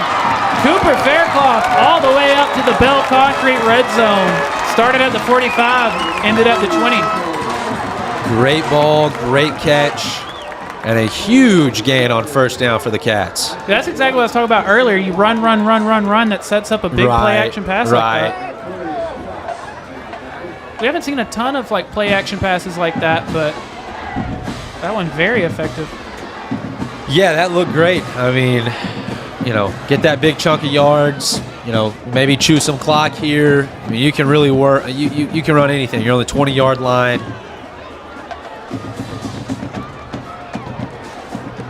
Give to Malachi. Solid gain of about 5 there. Once again, inside the Bell Concrete red zone.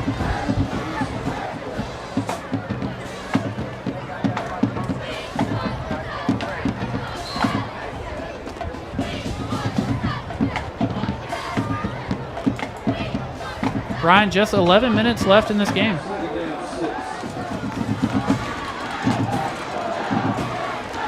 CJ back in at running back with Malachi having to come off the field.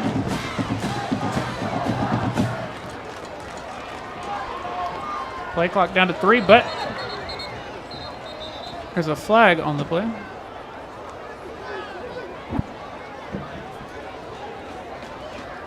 False start on the offense, number 10, is number 6. It might end up helping Sulphur Springs there because it didn't. Yeah. It looked like we had some trouble with the snap.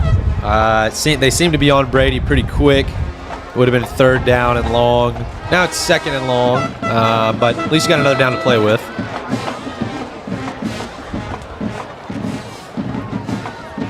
Yeah, I agree. You go from 3rd and what would have been almost, maybe 8, whatever. But 2nd and 11 here, very manageable. You definitely have a chance to make the 3rd down better than what it was going to be. Another false start. Another one.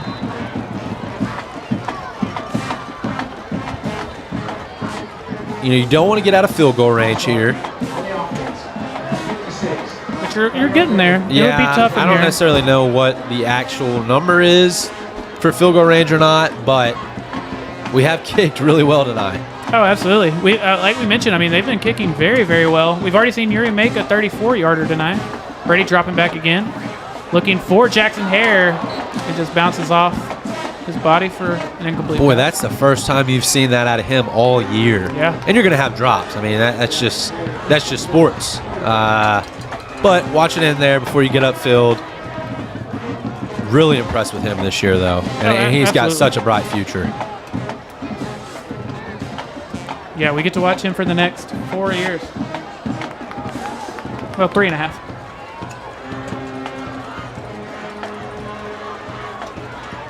Third and 16 from the 25. Brady once again dropping back, and there Another false start. Another false start.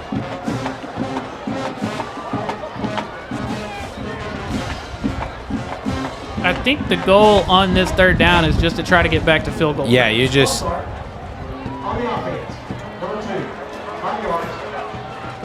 Which I don't know. It looked like he was dropping back for a deep pass on that one. It's going to put you back to the 30. And I have a hard time believing, that would be a 47-yard field goal. Yeah, I don't think we're lining up for that, but... Think either maybe a quick pass or even a run here or something? Maybe some type of jail screen. Okay, we are going to call a timeout. Give us time to figure out what we want to do. Ryan, what did I tell you about our friends at Alliance Bank? Here at Chad's Media, we know the love and support that Alliance Bank has for the Sulphur Springs Wildcats. Stop by and see them on the square or use one of their many convenient drive-thru services. You can also visit alliancebank.com for all your financial and banking needs, or give them a call at 903-885-2187. And earlier I was telling you about Donnie's Heat and Air Conditioning Service.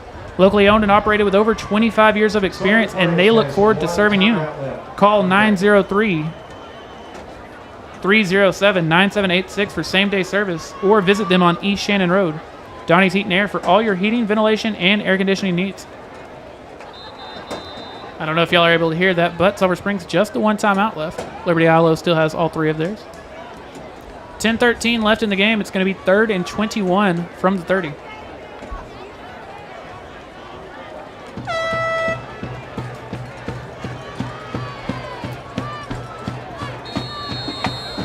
Let's see what Sulphur Springs decides to do in this situation.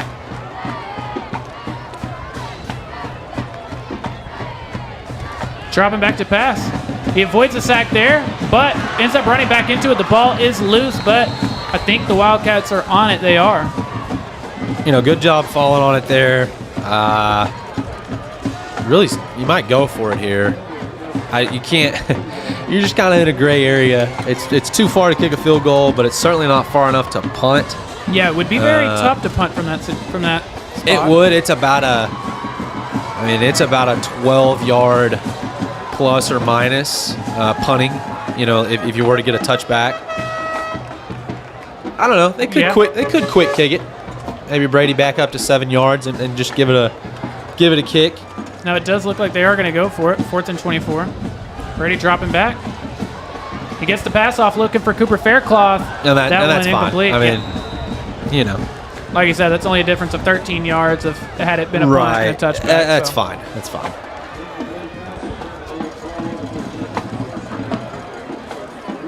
I want to thank all of our viewers out there for hanging out and watching with us tonight. You don't even have to leave your couch to watch the games, and you also don't even have to leave the couch to get some supper. Chick-fil-A is where everyone is the guest of honor, no matter your lifestyle or taste buds, grilled, fried, or spicy. There is something for everyone. Like I said, delivering and catering available for all you hungry cats out there. Order in-store or on the Chick-fil-A app. They look forward to seeing you soon. Tyler, 3 minutes off the clock in this fourth quarter. LEU's running out of time. 18-point ball game. That's 3 possessions. Yeah, they would have to go quick. Which, unless you get an onside kick, that also means it'd have to go through 3 possessions of Sulphur Springs as well. Right. Good job by Sulphur Springs to keep him in bounds there. Yeah, absolutely. Gain of just a couple, and like you said, kept him in bounds, keep that clock rolling. Time is not the Leopards' friend at the moment. Nope, 9:03 left.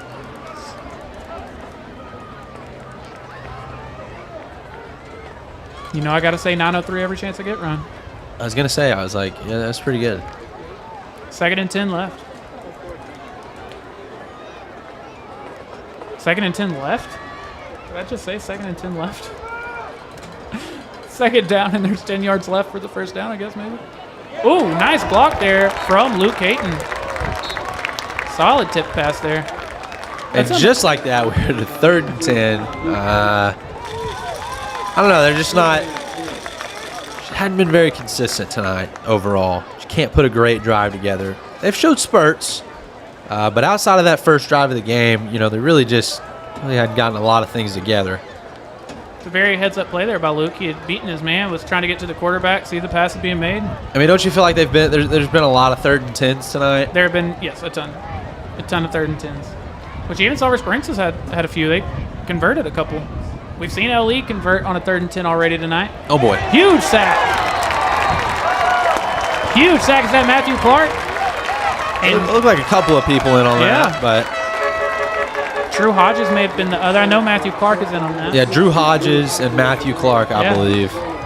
And some confetti is flying. You see there all we this go, confetti yeah. from the student section. Sack confetti. Student section having a blast out here tonight. Letting that confetti fly.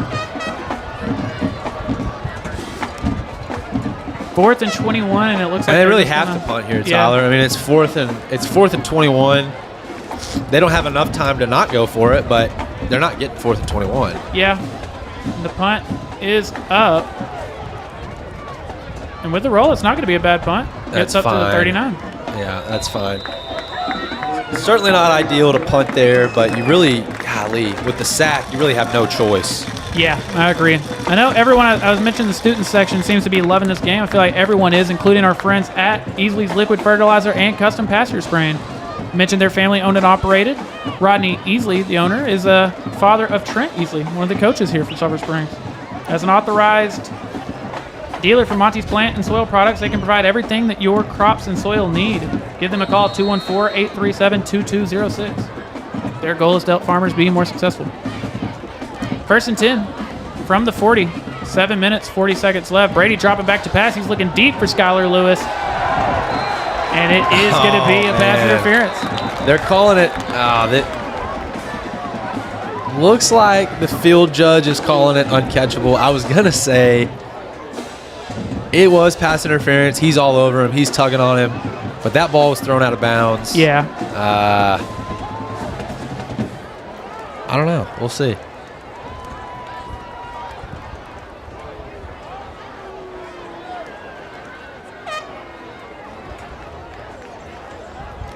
Gotta pick one of them. I bet they go uncatchable. Yeah, I think so too.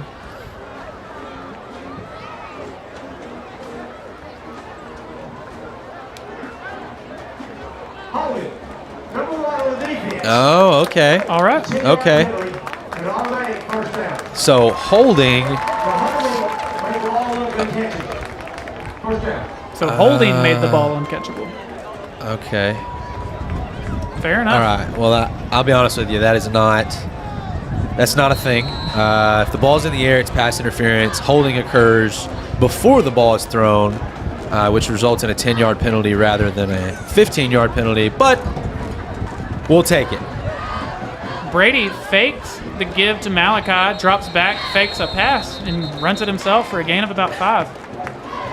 I feel bad because I'm trying to tell these officials, the rules, but that is, and it's not right. Yeah, because I went straight to that's pass interference. Right. It wasn't. 2nd and 4. Time starting to. That's it's really irrelevant what Sulphur Springs and is happening here offensively. Because that time is the biggest factor right. That's staring LE in the face right now. All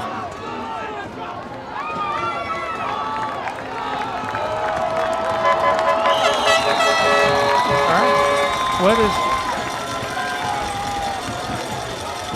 Correct substitution means that the defense has a chance to match up. No A-game on the offense. Number 4. 5-yard penalty. Second down. I have questions, but I'm not going to ask them. Yeah, we'll just let that one go. 6 minutes and 40 seconds left in this game. That makes it 2nd and 9. Again, I want to thank everyone for hanging out with us here tonight. Hopefully y'all had as much fun as we have been having.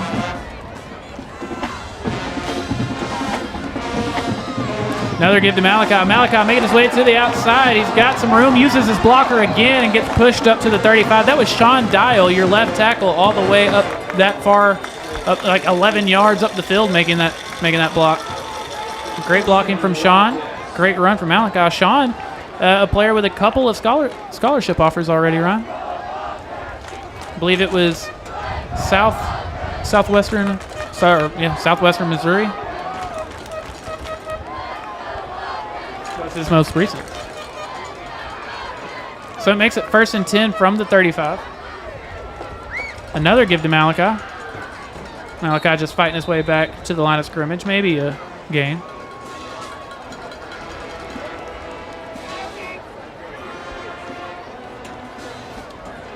Less than 6 minutes left in this fourth quarter.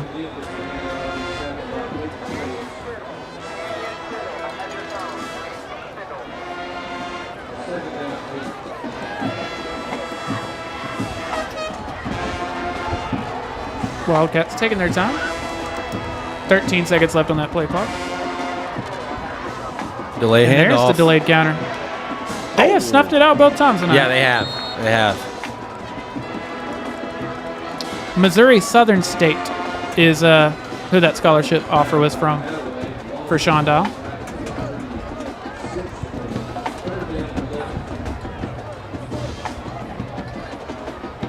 In other scholarship news, I know this isn't the football team, but Cordrick Turner of the basketball team just received a scholarship offer from Ouachita Baptist. I don't know if you know this, but I got to play baseball at Henderson State for a little while, so that was Henderson State and Ouachita Baptist. That's a really big rivalry. Yeah. Yep. And I saw that Henderson State made a post for Riley today, wishing him good luck. So something to keep an eye on. Brady finds Cooper Faircloth. It is a complete pass, but it's going to be 4th and about 3. We got a flag. The band is playing Mo Bamba. I don't know if you hear that, but the band is playing Mo Bamba by Sheck Leopards. 2 men in the backfield, 5 yards. Still 3rd down. He called it illegal blocking? Is that what he said? He said too many men in the backfield. But he said illegal blocking? Too many men in the backfield? Is that what he said? I thought he said maybe illegal play, but I don't know. Okay. So what would have been a 4th and about 3. The terminology is not great tonight. But, you know. We'll let it slide. Yeah, we'll let it slide. It's 24-6. There's 4:20 left. Let's Third very long here. The best thing for Sulphur Springs is to keep the clock rolling.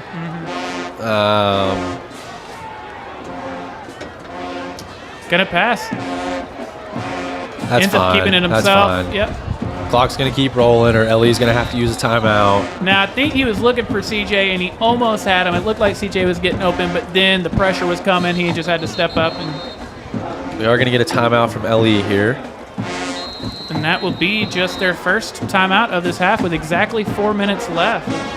Ryan, like I said, I know everyone here in Sulphur Springs is loving this 24-6 lead, and so are our friends at Hooten's Hardware in Emory.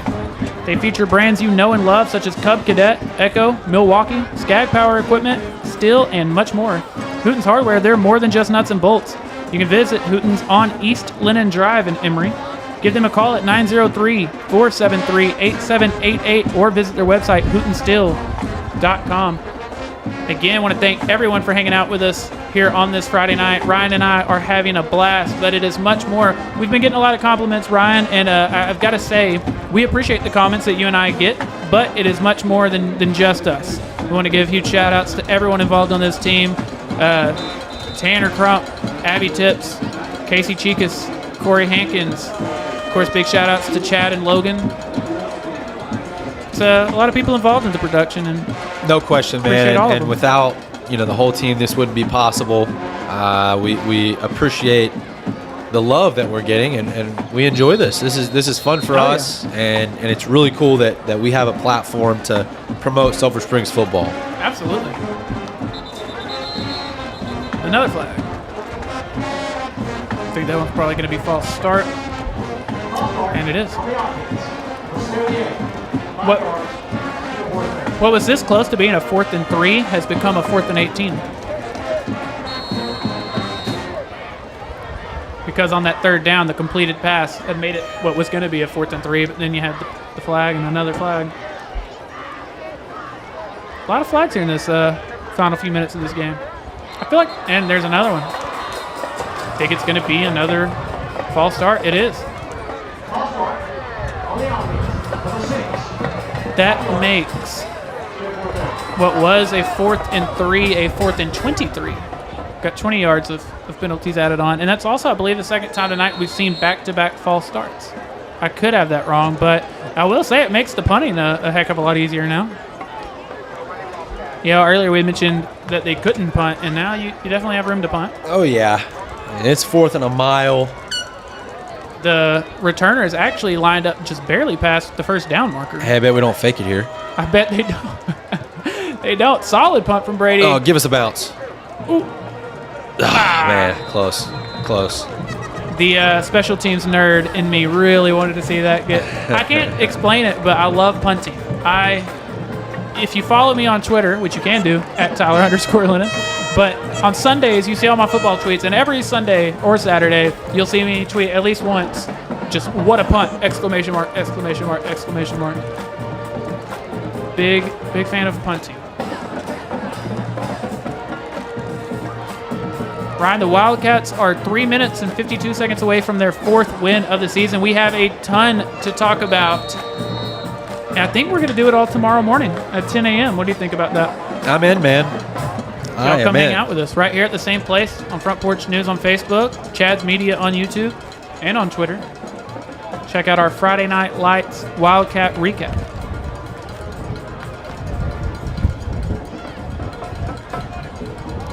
Liberty-Eylau is passed out to the line of scrimmage, gain of a couple. Also, stay tuned to see who our Slaughter's Barbecue Player of the Game is going to be. I already said it once, but tomorrow morning you can watch our recap and you can go get some breakfast tacos from Slaughter's Barbecue. Find out who the Slaughter's Barbecue Player of the Game is. When do we want to give that out, you think? Whenever you feel like throwing your vote in. I've got my vote. I've got mine as well. We'll do it after this play. Okay. Who knows? Someone could change our mind on this play. 2nd and 8 from the 22. Another give. And I mean, if you had to give one for Liberty-Eylau, I think it would be Greg London. I think that's fair. But if we're ready for our Slaughter's Barbecue Player of the Game. Ryan, I'm gonna let you do the honors. Yeah, I think you got to go with the trifecta tonight, and the special teams razzle dazzle. I think you got to go C.J. Williams here. Yep. Of course, he's a great candidate each week, This typically, is his but 2nd in 3 weeks. But 1 touchdown through the air, 1 touchdown on the ground, another touchdown catching through the air. Man, pretty easy choice there. Absolutely. Just as easy of a choice as it is to go get barbecue from Slaughter's Barbecue.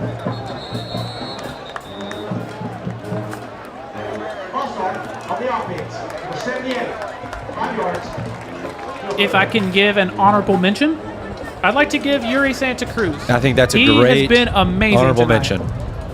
Hit all of his BATs, knocked down a 34-yard field goal, had a huge tackle on what would have been probably a return for a touchdown if he doesn't make that tackle, and then dropped it inside the 5 on 2 or 3 different occasions. I mean, hell of a night for Yuri.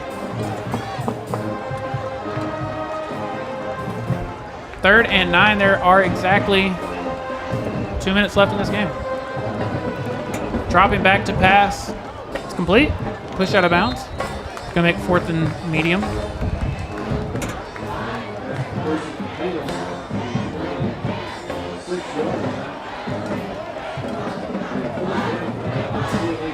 Real quick, I'd mention the entire crew. I'd mentioned our bosses, Logan and Chad. Logan just had a birthday the other day, and Chad has one on Sunday. So happy birthday to both of our bosses, Logan and Chad.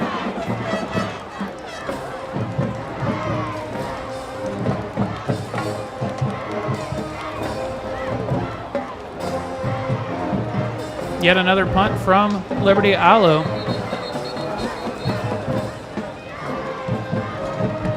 Is that a delay of game?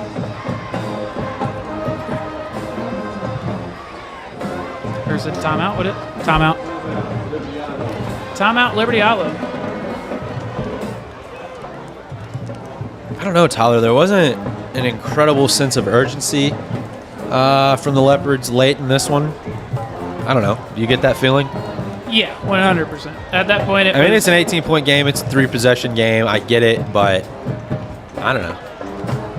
I mean, let's try. Yeah, I mean, because really, with one timeout left, you're almost if better LE off doesn't just- get, well, if they don't get this 4th down, it looks like we've got a return man out there. Well, they were going to punt They- on yeah. the. Yeah, they were lined up to punt. Isn't that regardless. weird? Yeah. Unless you're going to fake this punt, you almost would have been better off taking the delay of game, No, yeah, you're hoping not- you somehow, I mean, they're recover not the going to punt. fake a punt, I wouldn't think. No, Here. I think you would Weird. just go for it if you were going to Kind go of just giving for it. up. Punt is off.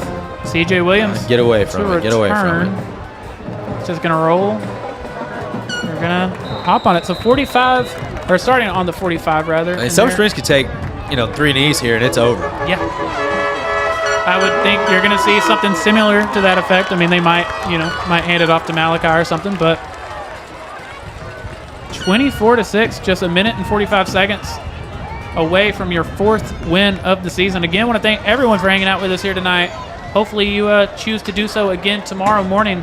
Again, that's at 10 a.m. right here on Chad's Media. Hopefully, we had a packed house tonight. Hopefully everyone came, had a blast, and decides to tune in with us. It's on YouTube. You can watch it whenever you want. Don't have to catch it live. Brady dropping back to pass. Rolling out to his right. He gets taken down. It's going to be an incomplete pass. Oh, I think we should remind everyone, bye week next week. We will not be on the air. Yep, Friday night. bye week next week. I'll actually guess where I will be next Friday night when I lucked out. I bought tickets to this like a year and a half ago, and it so happened to land on our one bye week, but at the Elton John concert. There you go. Very hyped next for that. weekend, I will be at the Battle of the Piney Woods. Nice. Sam Houston, SFA. Yeah. Our arch nemesis, our little big brother. Sam Houston is a winner of 10 straight. Malachi staying up, but the ball is on the ground. Eylau has it. They're taking it all the way to the 40, all the way to the 30. A combination of Brady and CJ finally bring him down at around the 14. This one's not over just yet.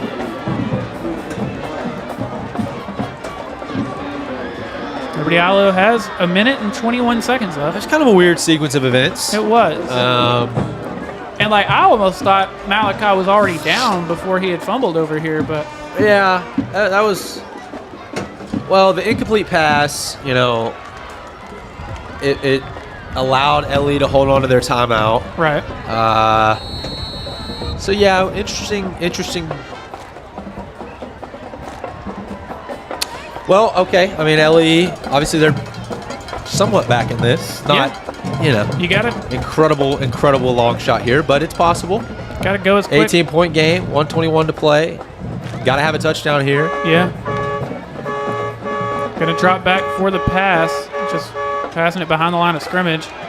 And I would have thought you were going to want to get out of bounds there, but you have to get out of bounds there. Hey, it would be real cool, Tyler, and I know they don't have a kicker, it seems, but you really could line up right here, Hey, go kick ahead the field and kick, goal, yeah. be down by 15, because you have to get 2 onside kicks no matter what. Right. That is I don't know, really just a chess play for you. I love that. I mean, again, you would have had to have a kicker to do so. Well, you're but going to spend 45 seconds here trying to score a touchdown potentially. I almost and then the wish time's out. I almost wish they had one and they could have done like that'd have been cool to see. Oh, that's the play. Very smart that's play the there. play.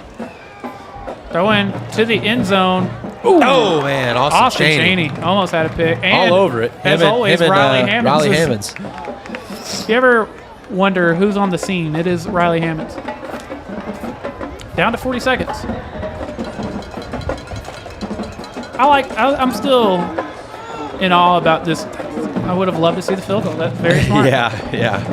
How many fans do you think would have been like, what is happening? Yeah, right. No, I mean, it's all about how many possessions can it take to match the score. It's 18-point game. That would put it at 15. That's a touchdown with a 2-point conversion and another touchdown on top of it. But you need points as quickly as possible. That's the quickest way. You got to recover 2, so yeah. That's definitely that's a penalty, yeah. 2 men in motion at the same time. That's delay a game. Can't just spike the ball. Now, Number 15 on the offense. I want to point out senior David Campbell, number 16. He was a little mad that there was a flag because he was about to get a sack. I don't know if you saw that, but he wide open lane to the quarterback. It's blown dead, and then he throws his hands up like, That's funny. For the senior, it would have been pretty cool to get the sack on homecoming night to end the game. Absolutely. Boy, the crowd is thinning out. This one is over. It is. Great crowd tonight, though, man. Oh, 100%. Pass is a deep little high. and incomplete. So it makes it 4th and 15. Kick it. Kick it. A whole 40 seconds after we But you see what I mean, though? So even if they score a touchdown right here, there's only 30 seconds left. Right. You could have kicked it, and I'm being hypothetical here. I know they don't have a kicker, but it'd have been cool. No, I've brought it up like 3 times. I really wish we could have seen that. That would have been really cool. Oh, Tyler. Just a pretty, I don't know, man, pretty lackadaisical second half. Yeah. From LE. I mean, and Sulphur Springs really just. The score was 24-6 at halftime. I know. It's still 24-6. I don't know. Really, neither team threatened to score that half. Oh, almost a sack there from Luke Caton. Yeah. The pass is complete. And they take him down. It's going to be a turnover on downs. Just 25 seconds left, so Wildcats can take a knee. Sulphur Springs takes a knee here. Anytime you can take a knee, it's the best formation in football, victory formation. 100%. Ryan, I was going to say, if I'm ever in that situation, I'm going to have to use it on Madden, but I'm never down by 18 with a minute left. Oh, man. Well, we've never played against each other, so. Yeah, that's true. That's true. Maybe once NCAA football comes out next year, we'll have to get a game I'm in, man. Go put a PlayStation in the studio or something. Don't do that, Chad. I will not get work done if you do that. Well, Tyler, it's been fun, man. It's been real. It's our 4th Friday night win. Yes, sir. Of the year. By final score up 24-6, your Sulphur Springs Wildcats win. Thank y'all so much for hanging out with us here on this Friday night. Hopefully you tune in tomorrow morning for our Friday Night Live Wildcat recap. On behalf of everyone here at Chad's Media, Tanner Crump, Abby Tips, Corey Hankins, Casey Chicas, Logan Vaughn, Chad Copel, I'm Tyler Lennon. Thank y'all for hanging out with us. We will see y'all next time.